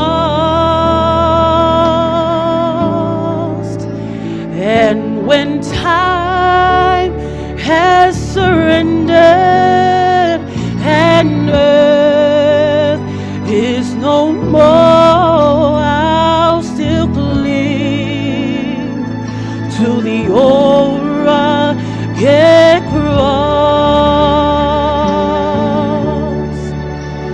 I believe that this life with its great mysteries surely someday will come to an end. Oh, but faith will conquer and darkness ended, and will lead me at last to my friend. Oh, I believe that the Christ who was slain on that cross has the power to change lives today. Oh, for He changed me completely. A new life is mine, and that is why at the cross I will stand. Oh, I believe in a hill called Mount Calvary. Oh, I believe whatever the cost, and when time I surrender and earth is no more, I'll still cling to the old rugged cross.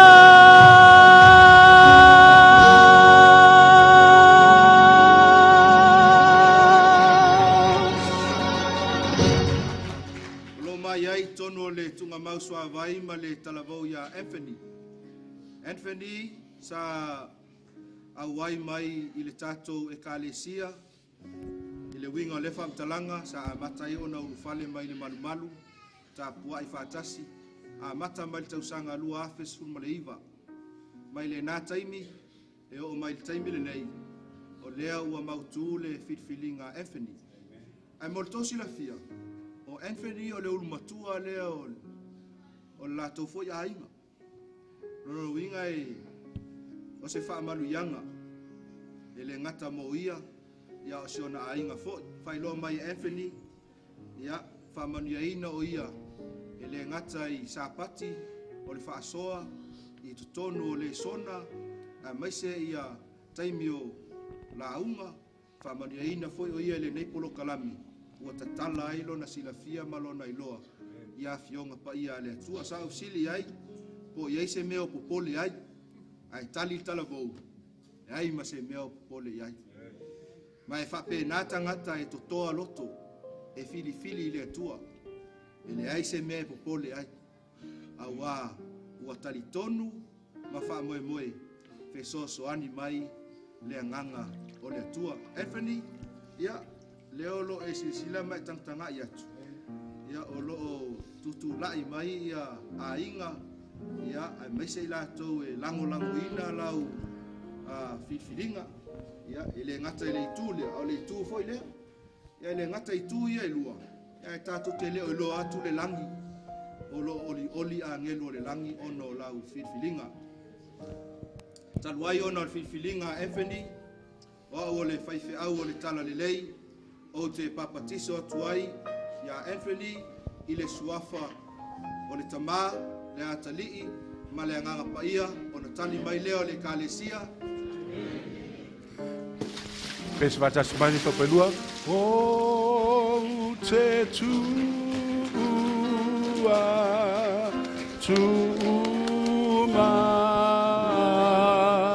u iona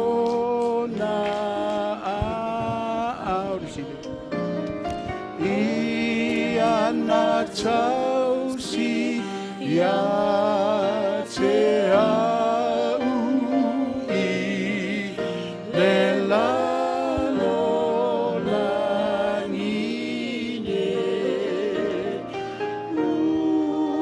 atu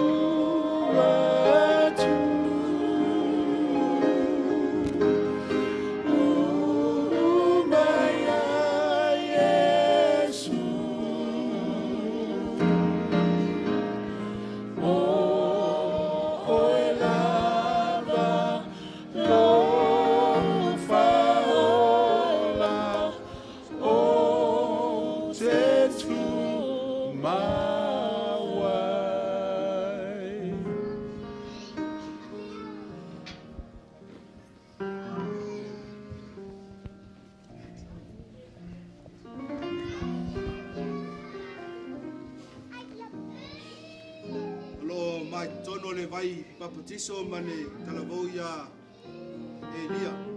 Amen. Ole tina leo Elia o lo umanei manu ato ai ma lisor whanau. O Elia o le ulmatua leo o le fui ai. Whai o ia ma whataitainga ilana whitwhilinga. Sa o fesilia Elia o le alo na whanaunga le iai a whai mai Elia o loo whanaunga ia o maua le ola e whavau Elia ua sa o lau whiwhilinga talia Yesu e avea maua li I mau whaola e le mawhai e whaife au na aveo le ola e whavau ai mawhai e Yesu ona tatou maua le nā ola fou. Whamanuia le atua I a inga, tina ia manu man whanau, ai mai se fo I lātou e lango ina, ia le whiwhilinga a Elia I le nei tai au.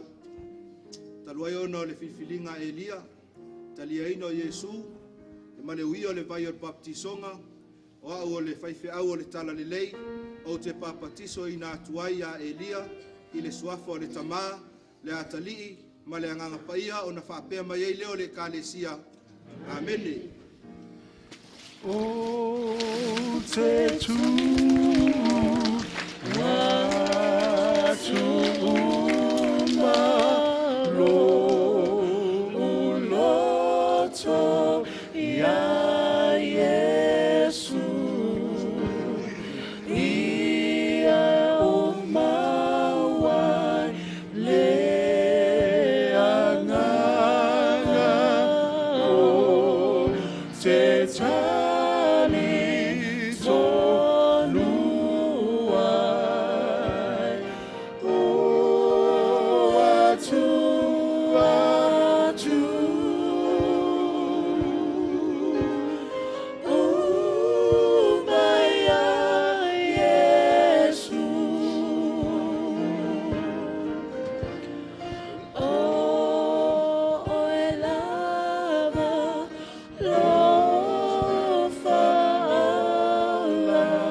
Ia, tama whaingata ia wa matana o mai.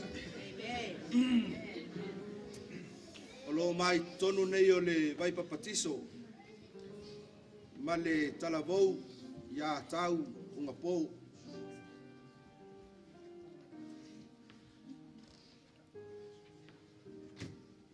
E le whaingofie le savalinga le nei atali. Mai o te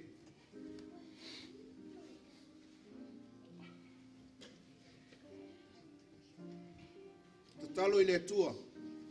So soani lana filfilinga ua whaia i le aso. O tau vo. Ia e tau ina o le ulu matua leo le matua ainga.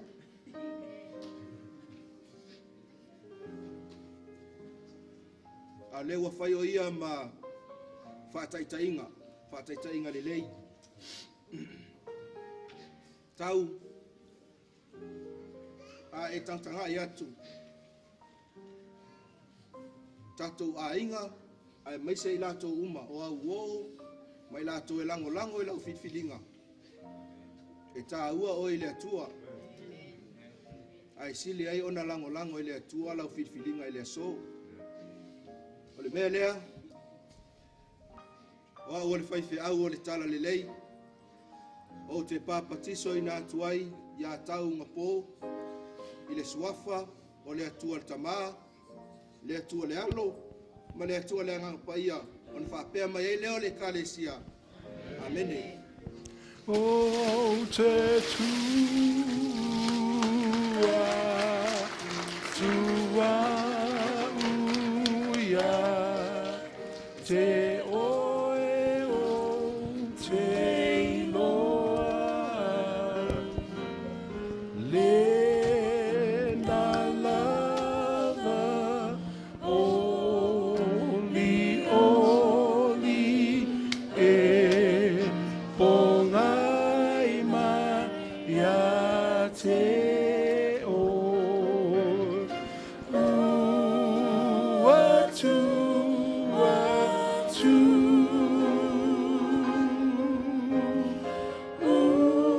umaya Yesu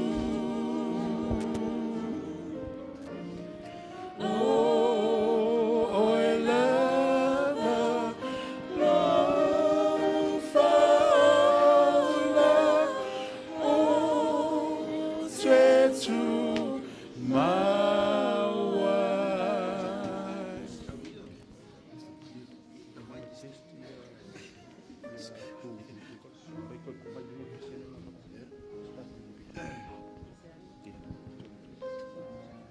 It's been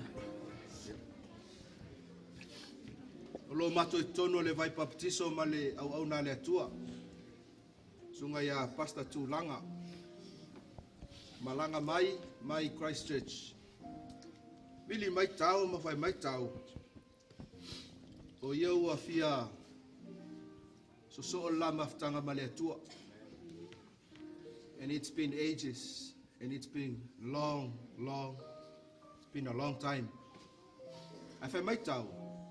E toa se fulun fai fea oe mana o mia e baptiso ina. Pato e walava tūlanga. Ia ma o le avanol nei. O le au tuina to ele avano le uso fai fea au. Patino ina ia le baptisonga. O le sunga ia tūlanga. ia mo lava o te si lava le vinga le tua. Te whatalofa atu tatu e kalesia. Ueligitone, talofa lava. I just want to say thank you to Pastor Henry. Thank you, brother, for allowing me to baptize my brother. And it's been 22 years since the last time I was in this pool. And that was the day I gave my life to Jesus. Whafteile tua le wo o nei tu la le paia le sapati. Ia le wo toi fui. Whaina o papatiso lo uso la vale. Ia. Whafteile tua le wo o nei vai teili. O toi fui lo uso lea. Ia le tua. Ia lava le tua le deia tu la. I just want to call on the brothers, my brother Kuso, I see Letty, and if we could sing the song Loving God, Tai, Mauso, if you can play Loving God, Loving Each Other, and we can all sing that together.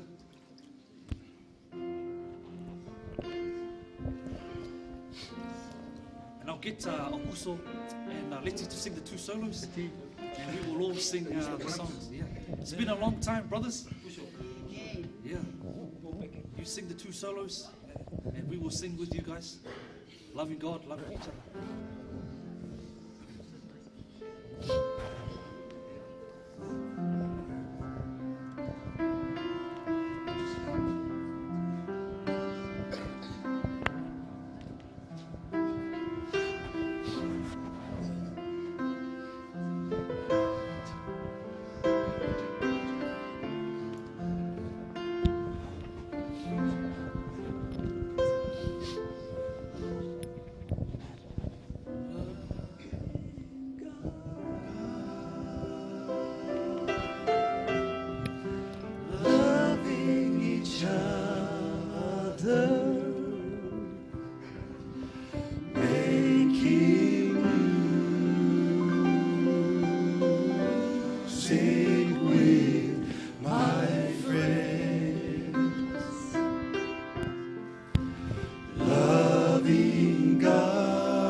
Pushed back from the table to listen to his words, his secret plan before he had to go.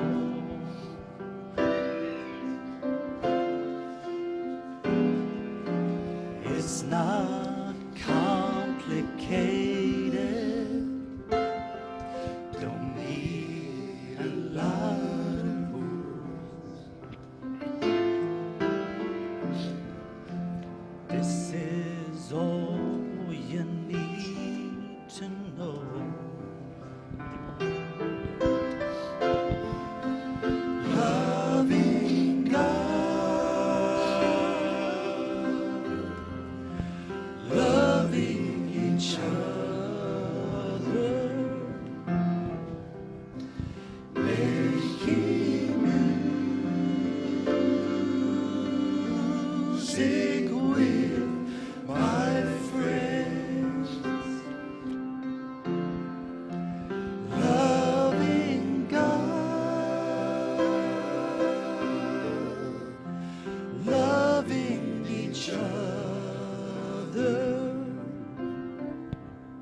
It's been a long road for my brother, and I've never dreamed that I'll be able to do this, not only as a pastor, but also as his brother.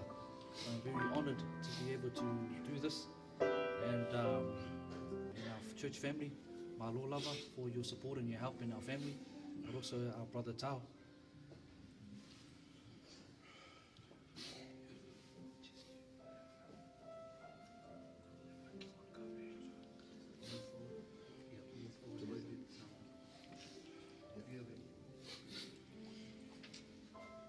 As a minister of the gospel, and at the church that loves its young people, that loves all people, it gives me pleasure and an honor to baptize you in the name of the Father, and of the Son, and of the Holy Spirit.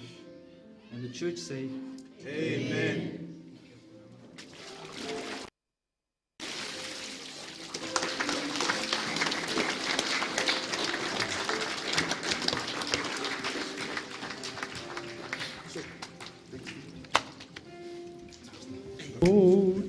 Tua, tu malu.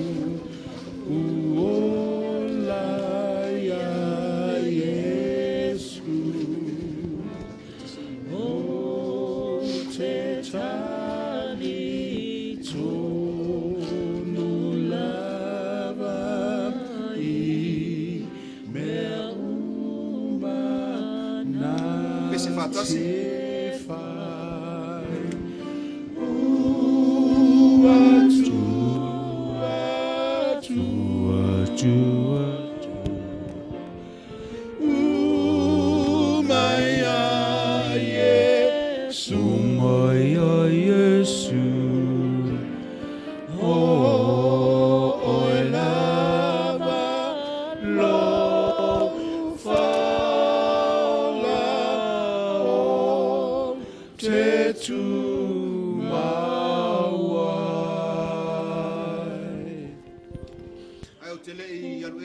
Vai papatiso e le tuua i le avanoa wala au mulimuli.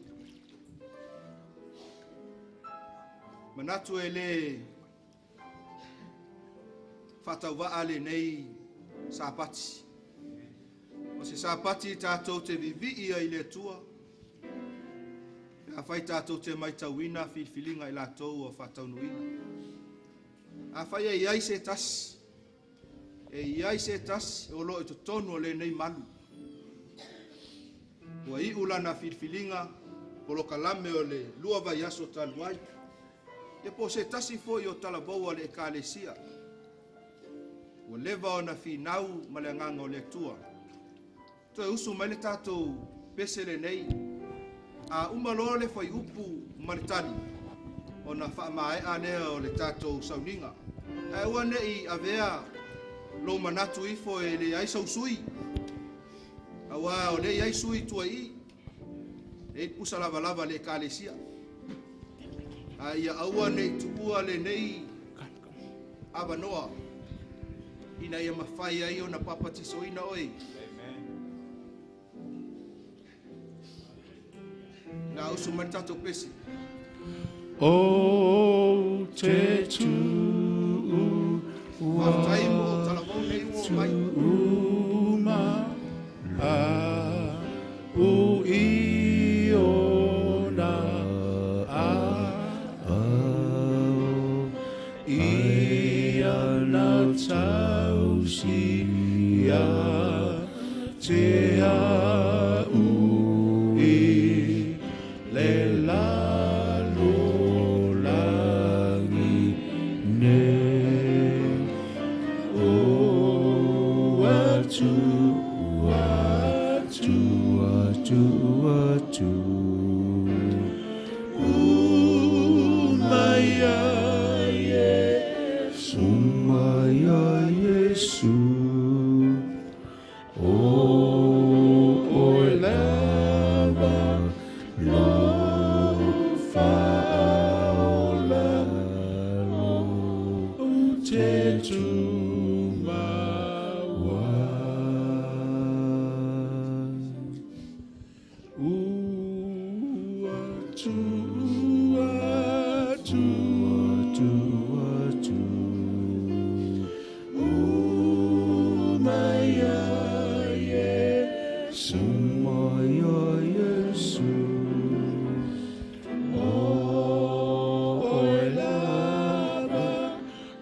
mātou I tono le tunga mausua vai ma talavou tamaitai ia. This is Nele and that's Vicky. E auso I la ua. Nele o le ulu matua le au pepe tia ma Naomi. E le ise mafau e ua I ule la fitfiringa. But they've been running our media. What you're seeing on Facebook, YouTube, that's their work. Ngal wenga lea I latou, ato ai ma nisi o matu talavou, Lakisha, Ju ma Justin. O se fianga ia te au o le Faiaoga, o se tasi foi ngā lulue whātasi malatou, ina ua I ule la ua whitwhiringa. Lo lunga nei o la ua mātua, sungalto ina ia tia, a pe foi le whalitua ia Naomi. Nele, yeah. Take a look around, and say hi on Facebook because you're on Facebook.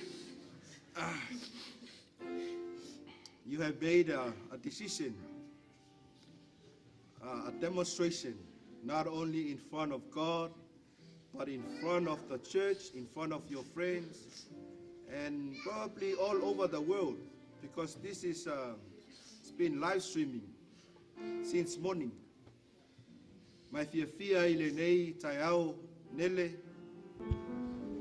vea iau o le Faiaoga o le tala le lei, o te papatiso ina atuai ia te oe, I le suafa o le atua le tamā, le alo ma le anganga paia, o na whaapea mai eile o le kalesia.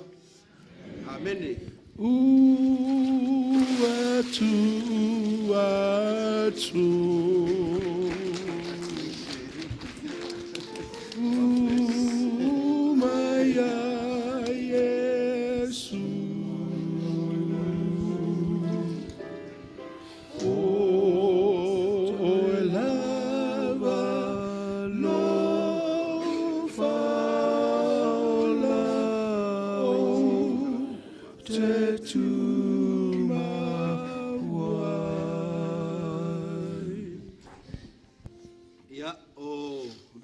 Vikiana tua au o le uso Nele ya ua I ulana whitwhiringa tautua le tua talia Yesu e vea maali ma whaola whaftai le langolango mātua whaftai le tatalo le kalesia. And you know, young people, let me tell you this, every Wednesday night, every prayer meeting in this church, every prayer meeting, ole mana onga numera tasile le kalesia. Pray for our youth. Pray for our young people. Whawhetai e tato mātua ma le kalesia I la o tō tatalo. Lea ua I uwhiwhilinga nisi o tato talavou. Vi ia le atua. Te alofa ia Yesu Viki. Taluai ona o le alofa o Viki a Yesu. Fia lava il tai au nei a vea ia uma Faiaoga o le tala le lei o te papatiso atua ia Vikiana tua au I le suafa o le atua le tamā, le atua le alo, ma le anganga paia o na whaapea mai ai leo le kalesia. Amen.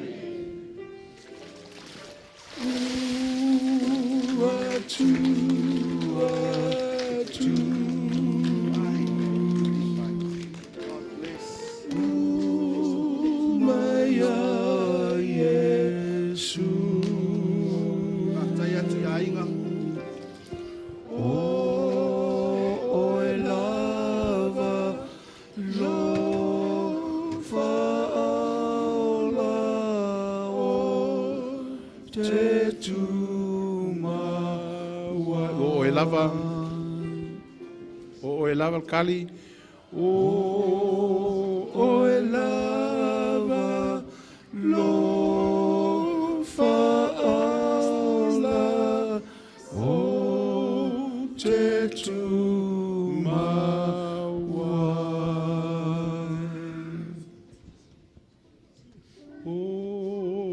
te tu watu ia te oe o te iloa lena lava oli oli e pongai ma ia te oe ua tua tu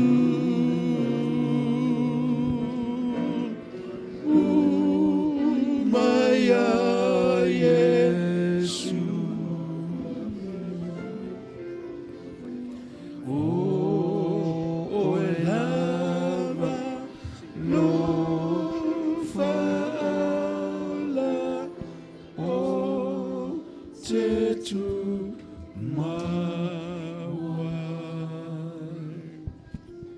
Whaftai atu i a inga, whaftai atu i a ilatou e langolango ina le whilwhilinga a Josie Walton. Whilwhilia i le aso, e le ngata ina ia a vea Yesu o lona alii ma lona whaola. Ai whaonga ina lona soifua e tautua ai o ia, se ia o le aso e toia fio mai ai. Sa uta ua le po na po, tunga mau sua vaile nei e tele na tanu o lai tangata tulou. A le asoe manatu o le a tanu ai le tangata tuai. Ai toi whatu wina mai lunga le tangata fou. Josie, talu ai ono lau whilwhilinga i le aso. Ina ia e talia ina Yesu Keriso e vea mo walii mau whaola i lou o langa a toa. Fia i le tai au nei, o au o le whaife au o le tala le lei, o te pāpatiso i nā atuai a te oe, i le suafa o le atua le tamā, le atua le alo, ma le atua le angangapa ia, o na whaapea mai ei leo le kālesia. Amene. Atu, atu, atu, atu.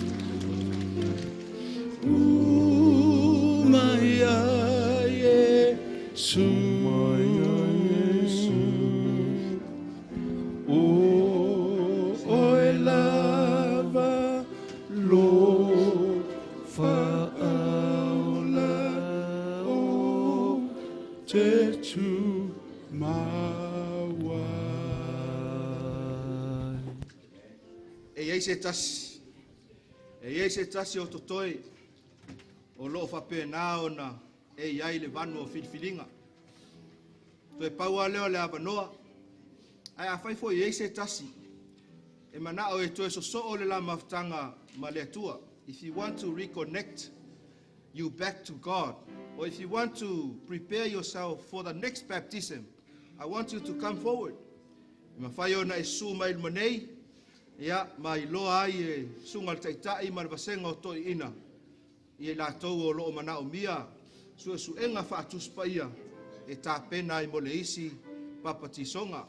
Ai mo oe o loo whapenao na musumusu e le anganga o le atua, e fia whaatau nuu ina nei, ia lau whilwhilinga. O le ausul tātou pai upu, muli lea, maritali, a maea, ia ona o whaia leo le tātou talo whae u, pe a whaia le ai lava se tasi.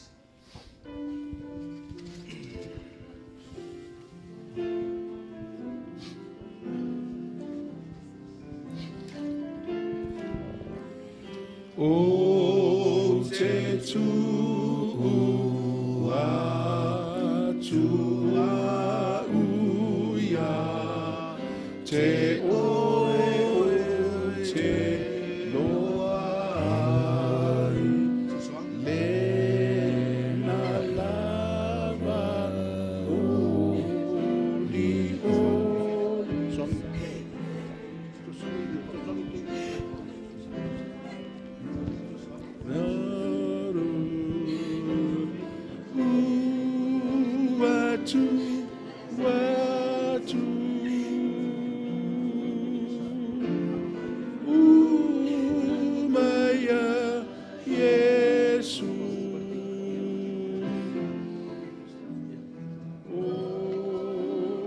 se mai tato ekalesia, pe se malosi. Faula o te tu mawa.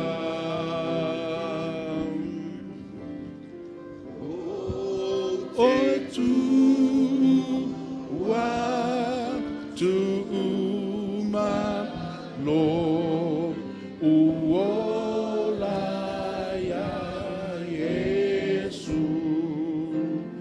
O te tali tonu lava I mea uma na te whai. Watu, watu,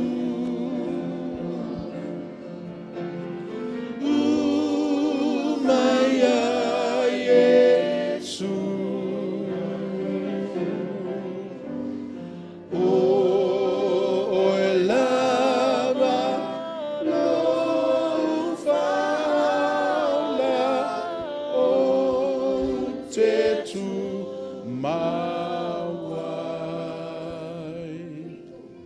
Pelua o te tu watu ma a u iona a o nai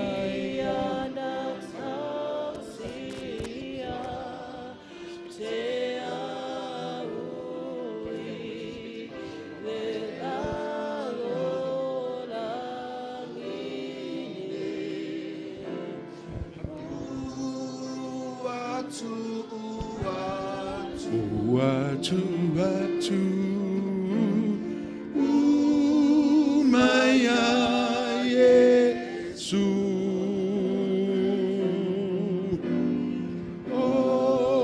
O elava lo faula o te tu mawa.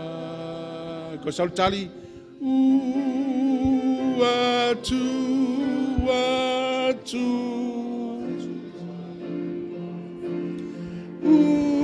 umaya Yesu. O elava lo la o te tu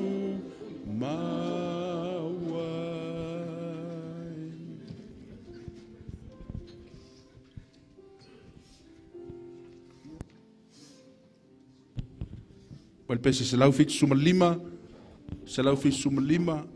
tātou whāwau mai pēr, tō titi a uma on sai mai.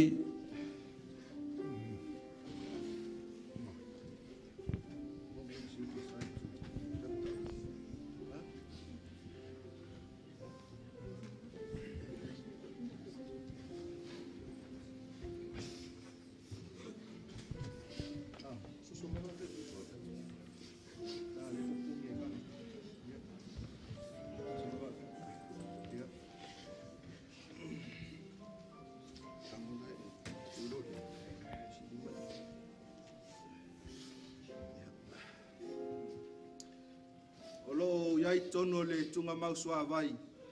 Ia male tamale ingoa ia LJ.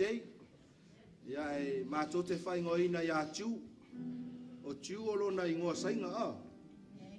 Ia o lona ingoa sainga.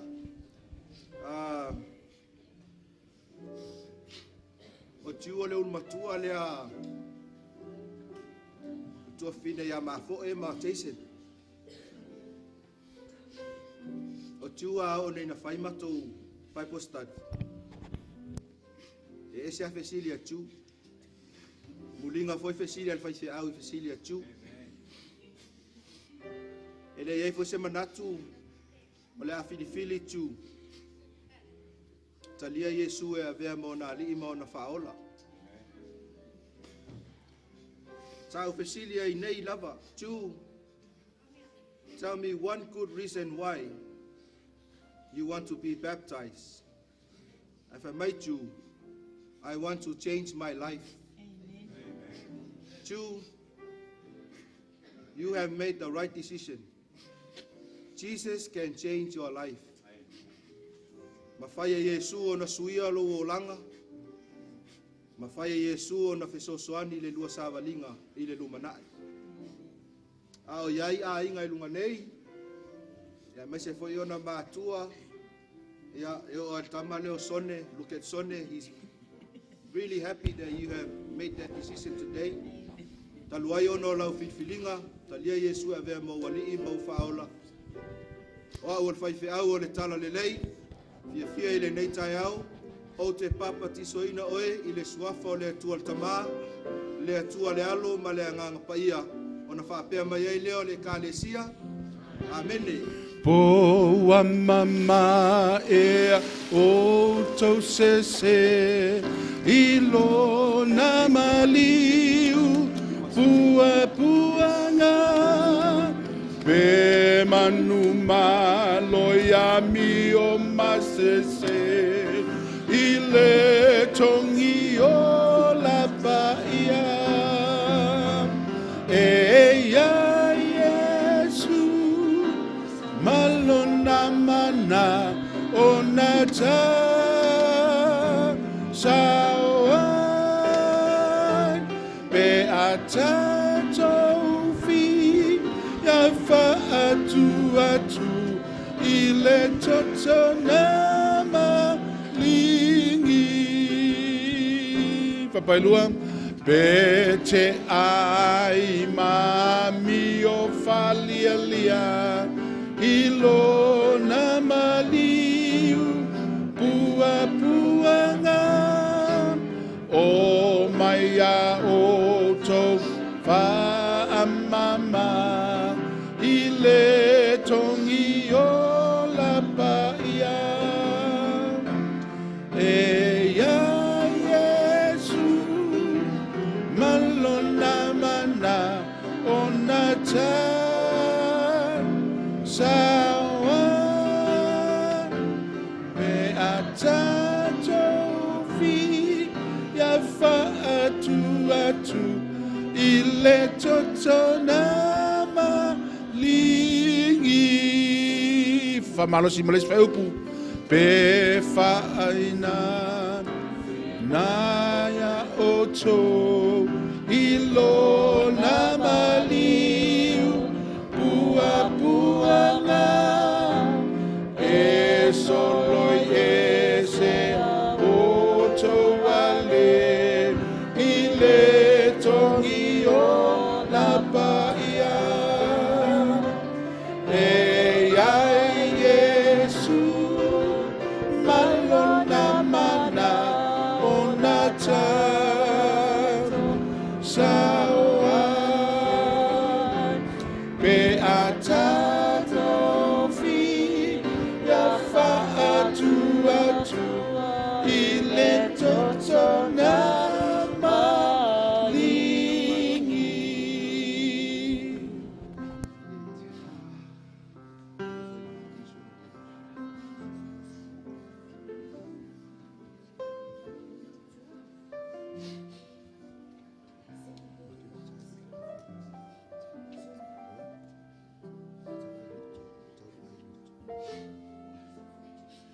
O loo mai te tonu o le tunga mausua vai ma le talavou ia Makerita tau ai lotu. Uma le leile lua vai aso talu ai o sau Makerita e tato pulo kalame. Fe au e Tolu fale langi. E le misil tali ino ana fasili. Ase se fasili e ita. Ya usavali mai la amata wai nofu al pito iluma mela nofu ela fai pesi ai fai mai ta watu tali va tule ai fa logo tali ai oya we fisit leva na fi nau Makerita la na fi filinga ai vi ia le tuo le wo o mai le fai ungo le nei polokala wa i ula na fi filinga tau fesili ai o le ale mafuaanga. Awa le kalesia le asuito to e fio mai. E le fa amalosia se tas. E tuu lava i le filifilinga faitalia al tangata. Ai fai maila natali. Wa ia filifili e muli a Yesu ma faia alona finangalu. Makerita, o loo e sila ma e tangtanga i atu i iau ainga. Ia o loo e sila atu fo i le kalesia. Se lima mertato e kalesia la ngai le iai makerita i il teimile se lima. Ia, tilo e kalesia le la ale au paia. Ia e mawhaio na sosoani ia te oi taimi e mana umi ai. Ta talo mo makerita malana filfilinga. Ato ai maisi. Talavou sa uia le vai o baptisonga. Ai taluai ona o lau filfilinga. E te fia muli a Yesu Keriso. Ma whaia lona finangalo. O le mea lea o au o le whaife au o le tala le lei. O te papatiso atuai ia te oe. I le suafa o le atua le tamā. Le atua le alo. Ma le anganga paia. O na whaapea mai ai lea o le kalesia. Amen. E ya Yesu malona mana ona ta sawa pe ata tofi ya fa atu ile toto nama lingi pe au na ya Yesu lo mata lo nama liu buana ma saunia le fa afeta ile tongio la paia e ya Yesu malona mana ona tato sawa ipea tato fi ya fa atu ile toto nama lingi.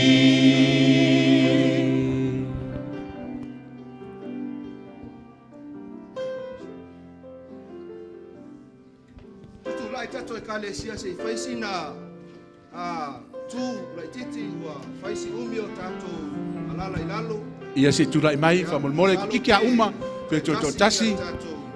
Ia ele fa fonde tu ua pe wa fia moe ia malo lolo ile ainga ia le temine fa uma pe tato sauninga malo le fa malosi. Ia abe tanga e popo ma mili tau au le sina yo luma. Na yo tua, na yo luma. Yeah. Nga mili mai tau au. Just rub the body of the person in front of you. Ma fai yai. Nearly finished. Say fai yai. Nearly finished. Yeah. Kikia uma. Lelei. Boa mama e o to se tato pesma tas. Ya umal fai upula. Lala mai lalu. Boa mama e o to se ilona maliu buana pe manu malo ya mio masese ile tongi o la paia ya Yesu malona mana ona tato sawa beata tofi ya fa atua ile toto nama lingi ya lala mai lalo si tato fatertari.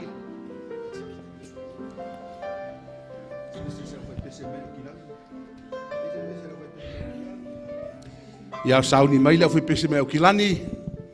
Ea se malololo e kalesia e se ea te leise ma le vaenga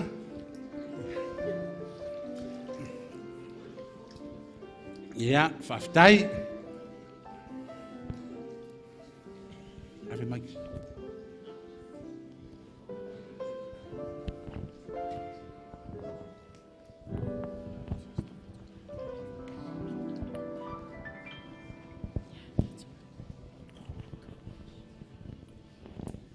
Testing.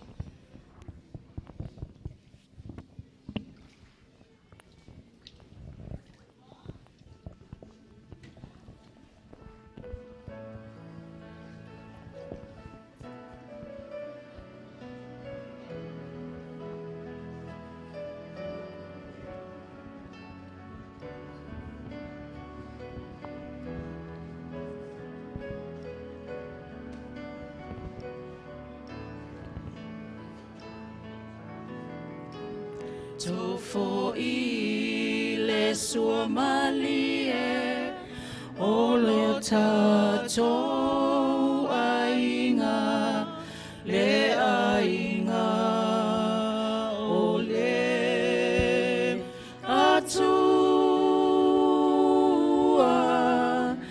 tatou te mafutai malo tatou matai ole na lofa mai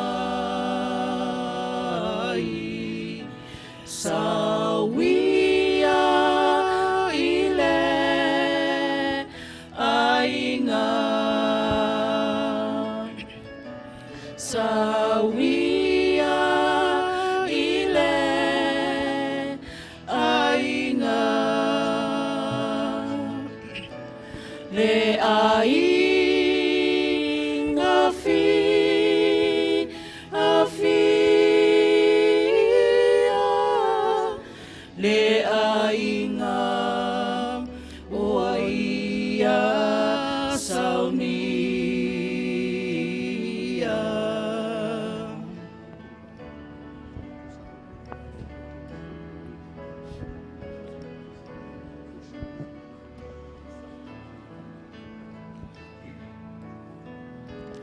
ua fiu I whaingata o le nei o langa ma ua pongisa ai nei le ala wa ai I le atua o lo o ta imua aua e te toe te pa I tua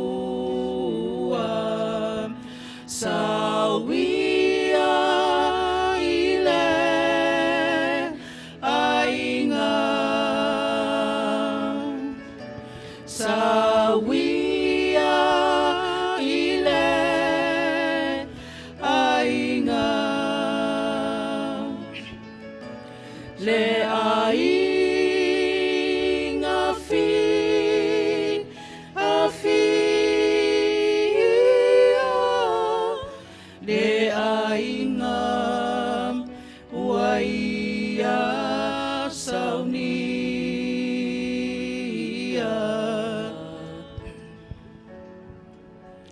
le ainga waia saunia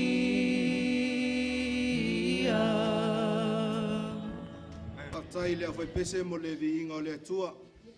Wa mai ai nei tonu o le tunga mausua vai. Ma le tamaitai talavou. Ia lomia langi si lima. Wa I ula na filfilinga. Sa isili ai. Sa ia whapea mai. E le ngata ua ia talia ina Yesu Keriso e vea maona whaola. Ai fia whao ngā lona soifua au na ile atua. O lomia langi si lima. Ia o le alo le e whasino ia tole a foa. Ia ma tasileta. Ia ai o lo au ai fo i le ekalesia kosena. Ia mai vi ia i le tua e pe ono tu tangtanga i mai. Ia o lo iai ia le ekalesia e lango ina le filfilinga. A lomi alangi si lima. Lomi alangi ia tilo atu i le ekalesia si mauto a au e talia ai ia lomi alangi ia le ekalesia na le atua ia ato ai ma kosena. Taluai ono lau filfilinga i le aso. Wa e filifilia e talia Yesu e vea mau alii, mau faola, whaongaina oe, mo so se ngā luenga, e fina ngalo ai oia, wa o fia i le tai au nei, a vea uma whaife au o le tala le lei, o te papatiso atu ai a te oe lo mia langisi i lima, i le suafa o le atua le tamā, le atua le alo, ma le anganga paia, o na whaapea mai ai lea o le ka le sia le atua leo te tele. Amen.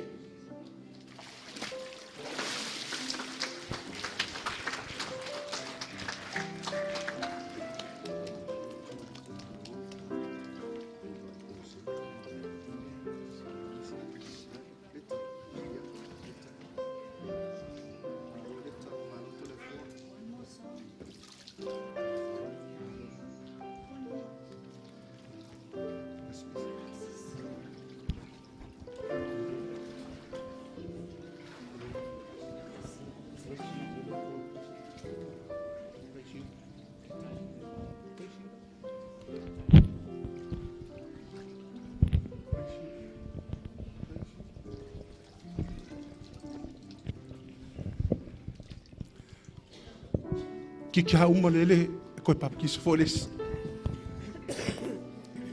Ia, avanone temi mau te whaongaina.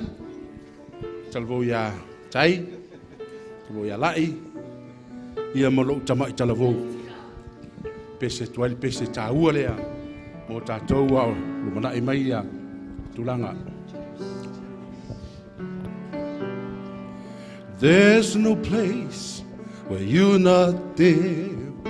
I never dreamed for your love and care. There's not a thing about me that you don't know. The wings of the morning will take me to you. The blackness of night, your light will shine through. You're already there, no matter where I may go.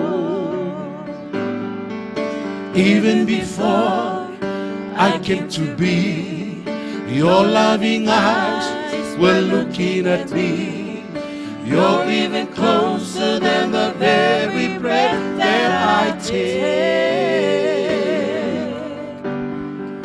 Mother and father, more than a friend to me, beginning and ending, and living of life to me, the song I find myself singing when I awake. I will praise you, Lord, I praise you. Now I praise you for bearing me up and giving me wings, for lifting my sights to heavenly things, for being a song I can't help but sing. Praise you.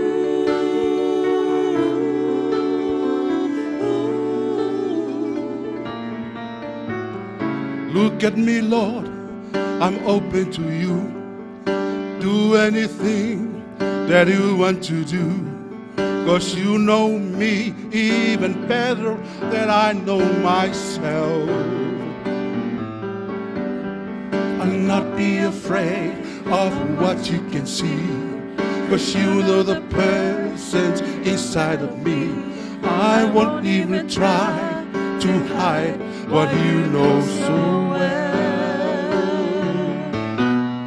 Now Lord, just be patient with my mistakes.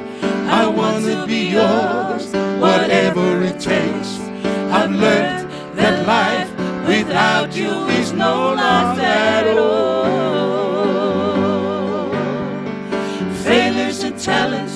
and schemes I bring to you, aspirations and dreams I sing to you. I'll just be here and ready whenever you call.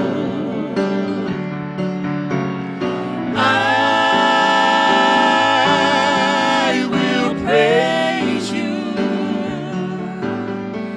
Lord. I praise you. Now I praise you for bearing me up and giving me wings, for lifting my sights to heavenly things, for being a song I can't help but sing. Praise you.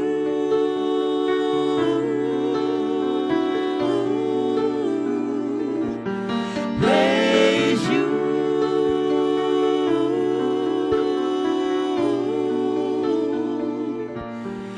Praise you.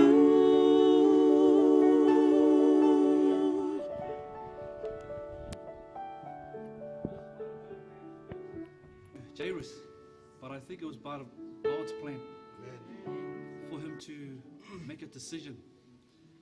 And Jairus is the second oldest of my baby brother's children.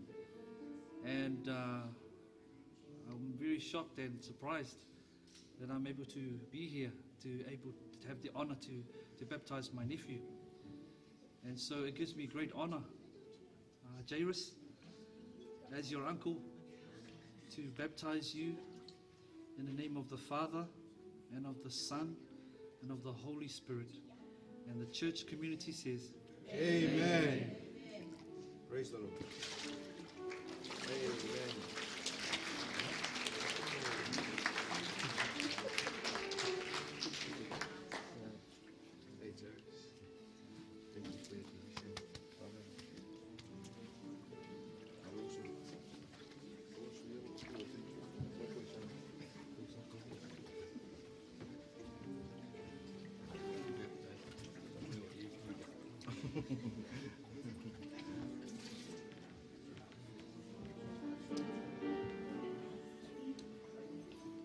Natua leo o mai tatou polo kalame I si ui o le sauninga I tono o le tunga mau sua vai ia e tasanga atu ma le anganga mo lalo ina ia mau mai pea le ono sa ia tatou e kalesia ma tatou au fia o leo le a ngai atu ia le au baptiso pe mawhaiona whaavanoa mai ia nufoe lua ia pito tuitua nufole pito iluma fa molmole pe mfaio no sosoani mai ia ti akono po nisi o senga to ina mona ia tatu fanau e fa mei mai seisi pito tatu malu ia o anga ia tu ia le tatu au baptiso ia wava enga mulimuli ia ele ngata ile tufa ina o lato pepa papatiso ia ia foi va enga ale komiti fai masuyo le kalesia fai loa tuaile nganga whaftai ai o te le alu ese ma le tunga mau sua vai manatu e puno no maito wau o te fia whaia ia se tatalu le atua e vi ia la ua fio I le nei sapati o mātou wa aia le lilingi mai o au whaamanuyanga o mātou wa aia le ngalue o loa nganga paia e le ngata ia te I lātou sa o lātou filifili I la ua fio ia e whapea I foi lau a inga e kalesia o mātou wō ma paanga. Whaumaina le nei sauninga I tutono le tunga mau sua vai, al mātou tatalo le tua, ia whaawau pea o na peso soani le nganga o la ufio, e whaamalosi ate I lātou, a wā o le a le tua o noina I lātou e le fili ma le ti Apollo. Talo foi le ngaluenga le kalesia, ina ia whaawau o no lātou tatalo, ma lango ma peso soani, ina ia mawhai ai o na avea ia nei foi pepe I totono le kalesia mani tangata malo losi mo le lumanai. Whaamanuia mai la ua fio, whaatasi mai to e taimi o lo tutoe o le mātou maftanga I lo suafa Yesu. Amene. Tuina atu ia simo o ma le au whaipese, ia e tālia ai ia le au baptiso, ia e lava mai pele o sa ia tato I kalesia, whaftai. Ia, lona winga lai le o toi umi. La nga yatu la ona le tua e. Sui lona la ei. Tal temila ni tau te whate tali mo la baptiso. E o mai luma e le. Foi u wha wanoa. Ai o le tatou te whate tali le tupu tupu. Te me fo i mai ei. Le li la tui natu ia rematalian. Tatou relax. Maltala le sto ina relax. Ia. Ma whate tali te mi le la. Tui natu ia tai upu matango fio le pese lea. A o whataltali mo le anga i lumo la baptiso ma le au le tua.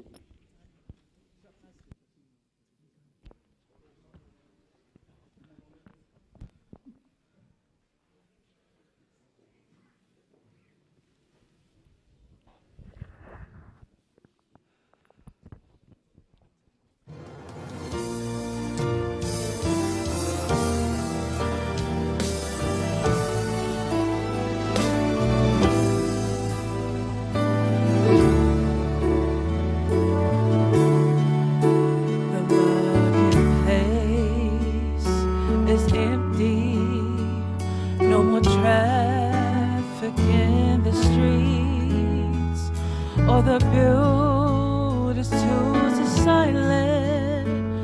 No more time to harvest sweet. Busy housewife sees the labors in the courtroom. No debate.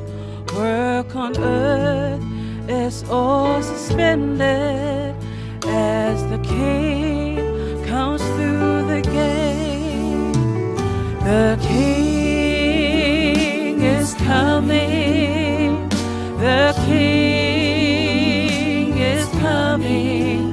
I just heard the trumpet sounding, and now his face I see. Oh, the King is coming, the King is coming. Praise God, He's coming for me.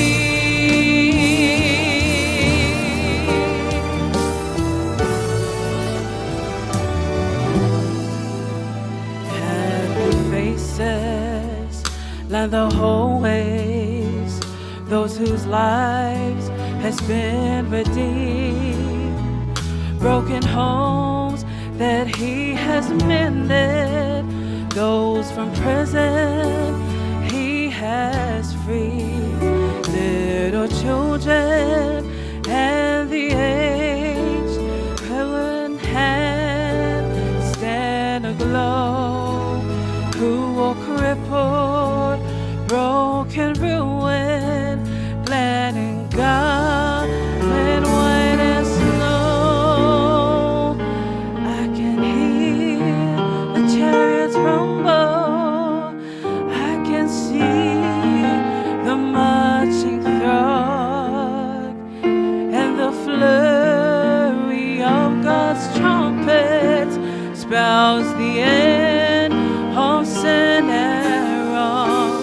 Regal robes have now unfolded, heaven's grandstand all in place, heaven's choir is now assembled, start to sing amazing grace. Oh, the King is coming, the King is coming.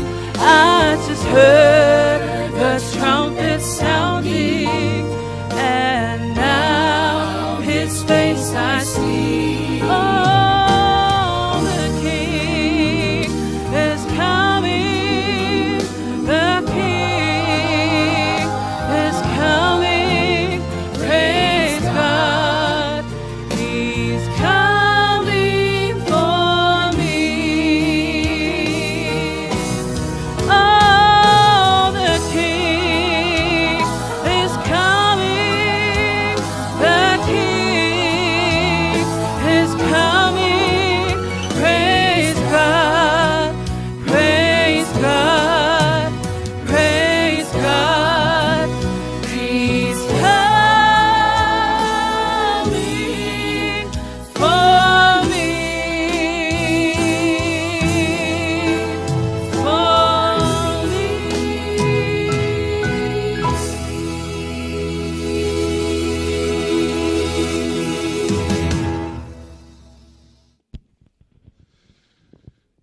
i le tautonunga wa whao mimi tato po kalame pe ta iane.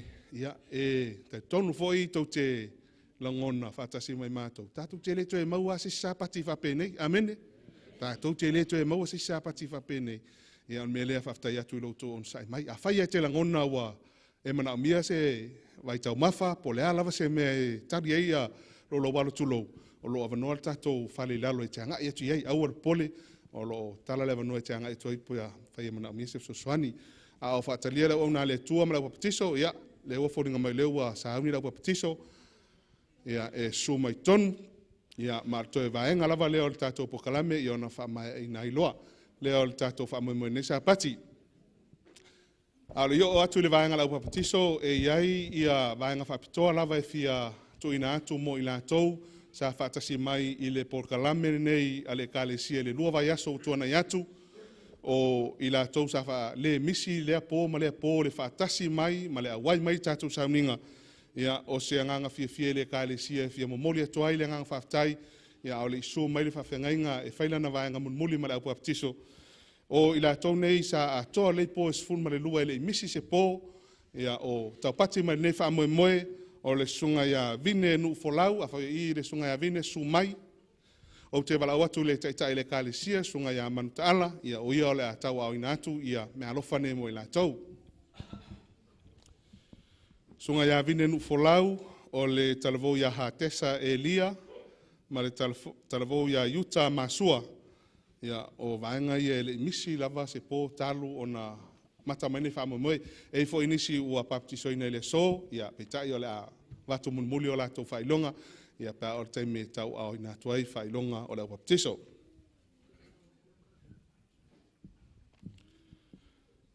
Hatesa e Lia, Mayuta Masua, sumai. O le tasi alpo na misi ailana sumai, o le talvole atu sipa Masua, i tu sipa e sumai. Lua po sa misi, o le tinaya tailo loto tusa. Sumai tailo loto.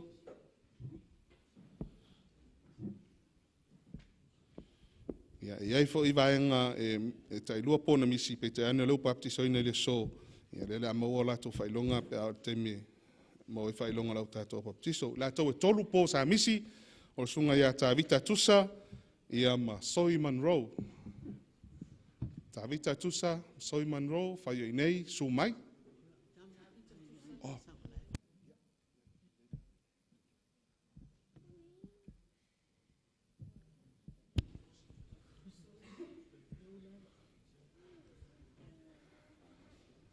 Soi Monroe.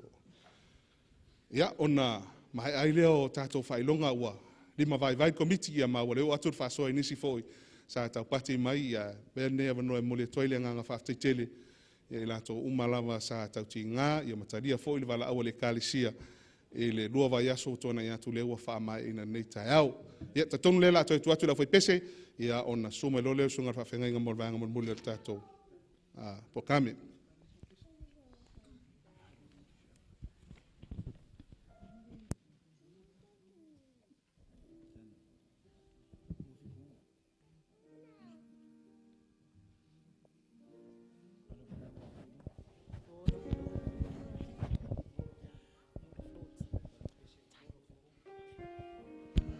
Tui whailunga le Lord of Lord, two please. Wha umai tato pesenga. Ia, umai lo male au nā le tua. Tato e malosi au iai, wha umai tato peselea.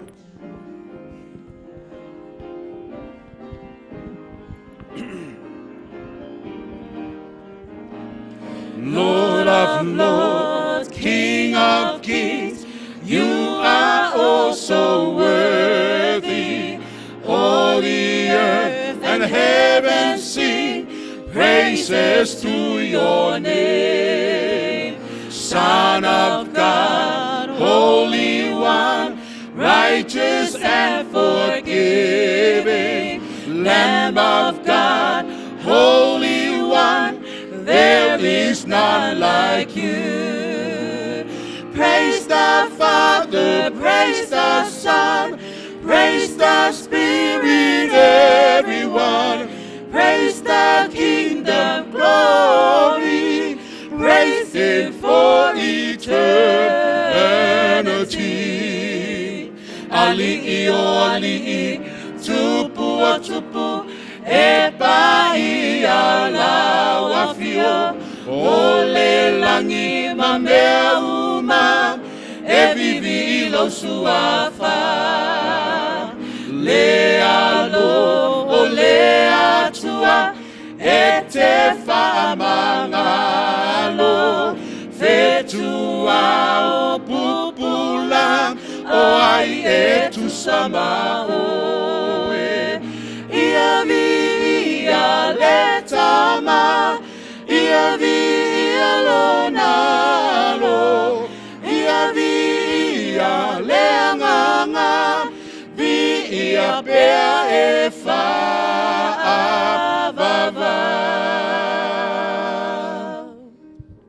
Na fa mai lo tala le sto ina tato malo lola ia si tau fa si tau mapu alu le aso ia to titi tau nu la una le tua sweet Jesus two please.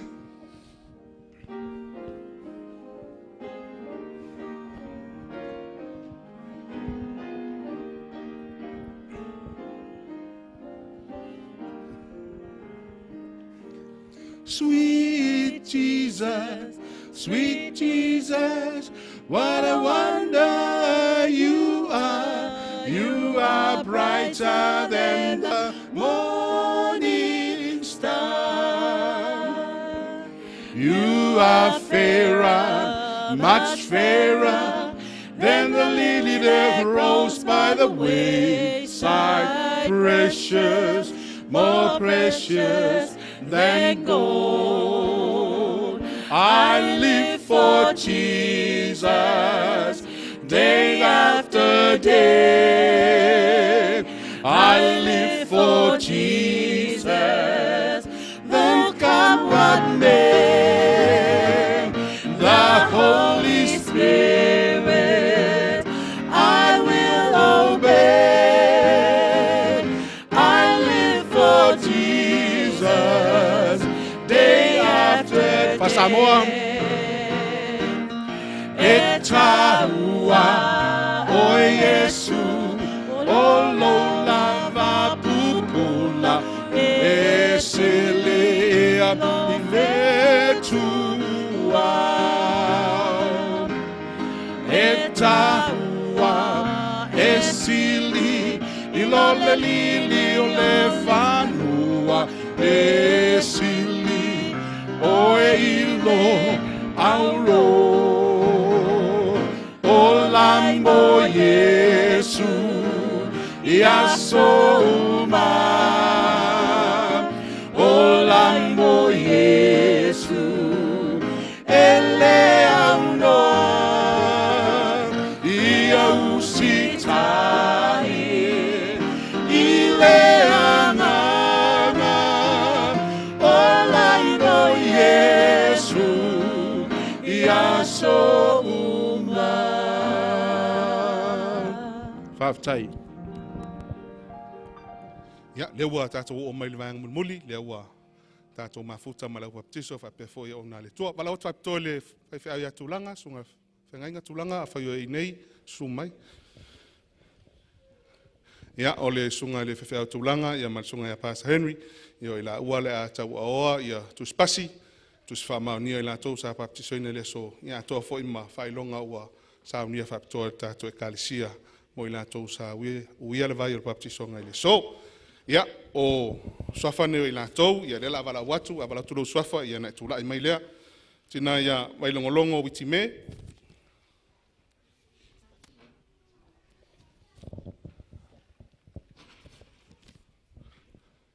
Talvou ia tau unga pō.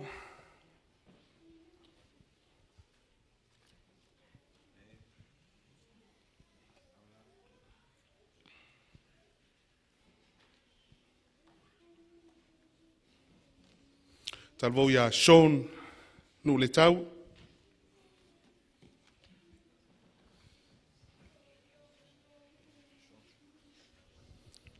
Talvou ia Elia Masua, Elia Junior Masua.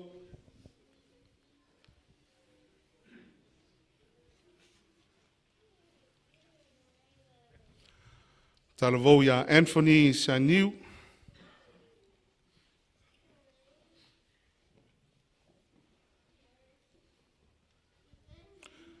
Talvou ia Rita Vafsuanga.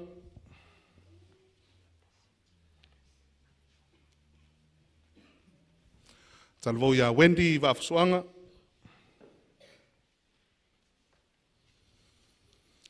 Talvou ia Nele Tuaau.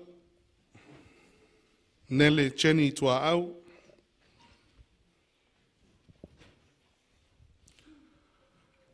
Talvou ia Vikiana na Rita Tuaau.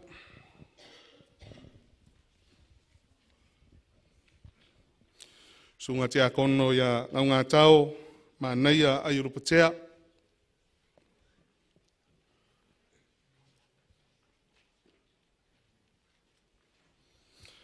Talvou ia Margarita Tawailoto.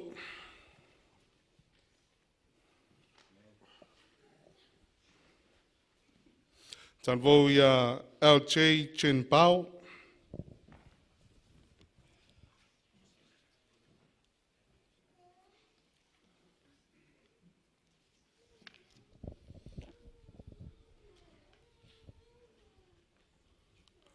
O le tofine ia Chezi Watson.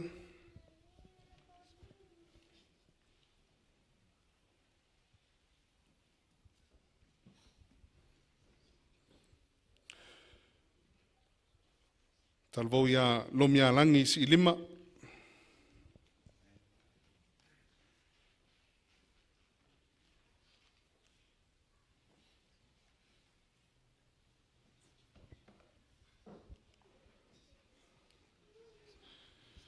Ia male talvou ia Charis Aiolopotea. Pe stasio le ato baptiso ele lau ina tu swafa nei misi komiti. Ia fatai vi le tua. Ia tu ina tu lo level no muli nei ia ona le tua. E mang muli o tato programe nei aso.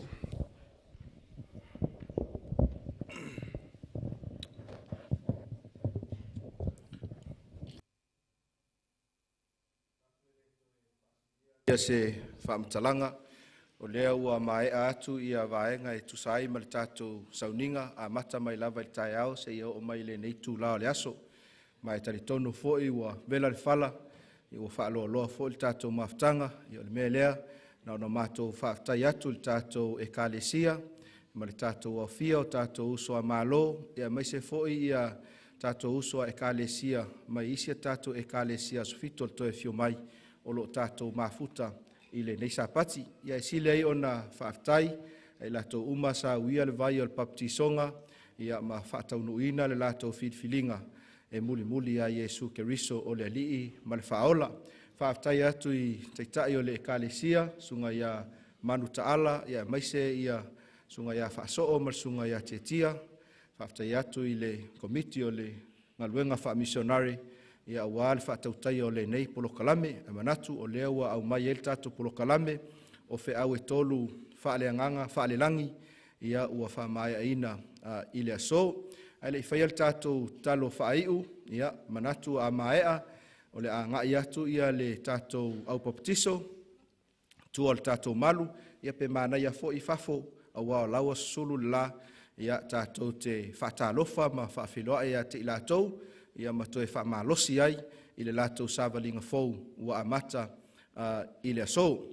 Te loe e le aise isi pese, simo, le ai, a maea ona tātou whawhiloa ia tātou au baptiso, ia on tātou a ngai lola ia i le hola le kālesia, ia e whaawau le tātou maftanga, ia mo le tātou tuanai i le nei foi sa pati, whaatai atu mo i la tōlo o mai mō mai lunga o penga te whailangi, ia whaamanuia te le atu le atua.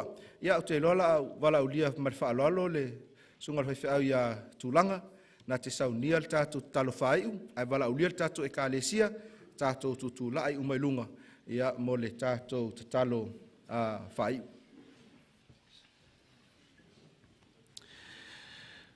Gracious Heavenly Father, we rejoice with you and the angels of heaven. We are blessed, we are privileged, and we are honored that we can give our souls and our hearts and our lives to you.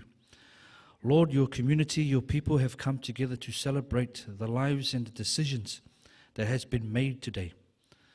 But I would also like to pray a special blessing and anointing upon them that you have already given through your name and through your authority, that they have the freedom to share their experience of you and with you to others.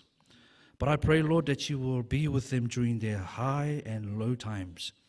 And I pray a blessing upon the church, that the church will be able to support them, to guide them, and to encourage them.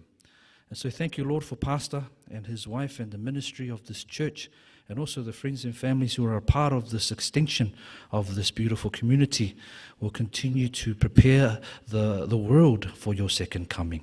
So bless those who have come today and those who are unable and those who have been online, have been watching. I pray a special blessing upon them until we continue to celebrate once again, seeking and saving the lost. In Jesus' precious and loving name, amen.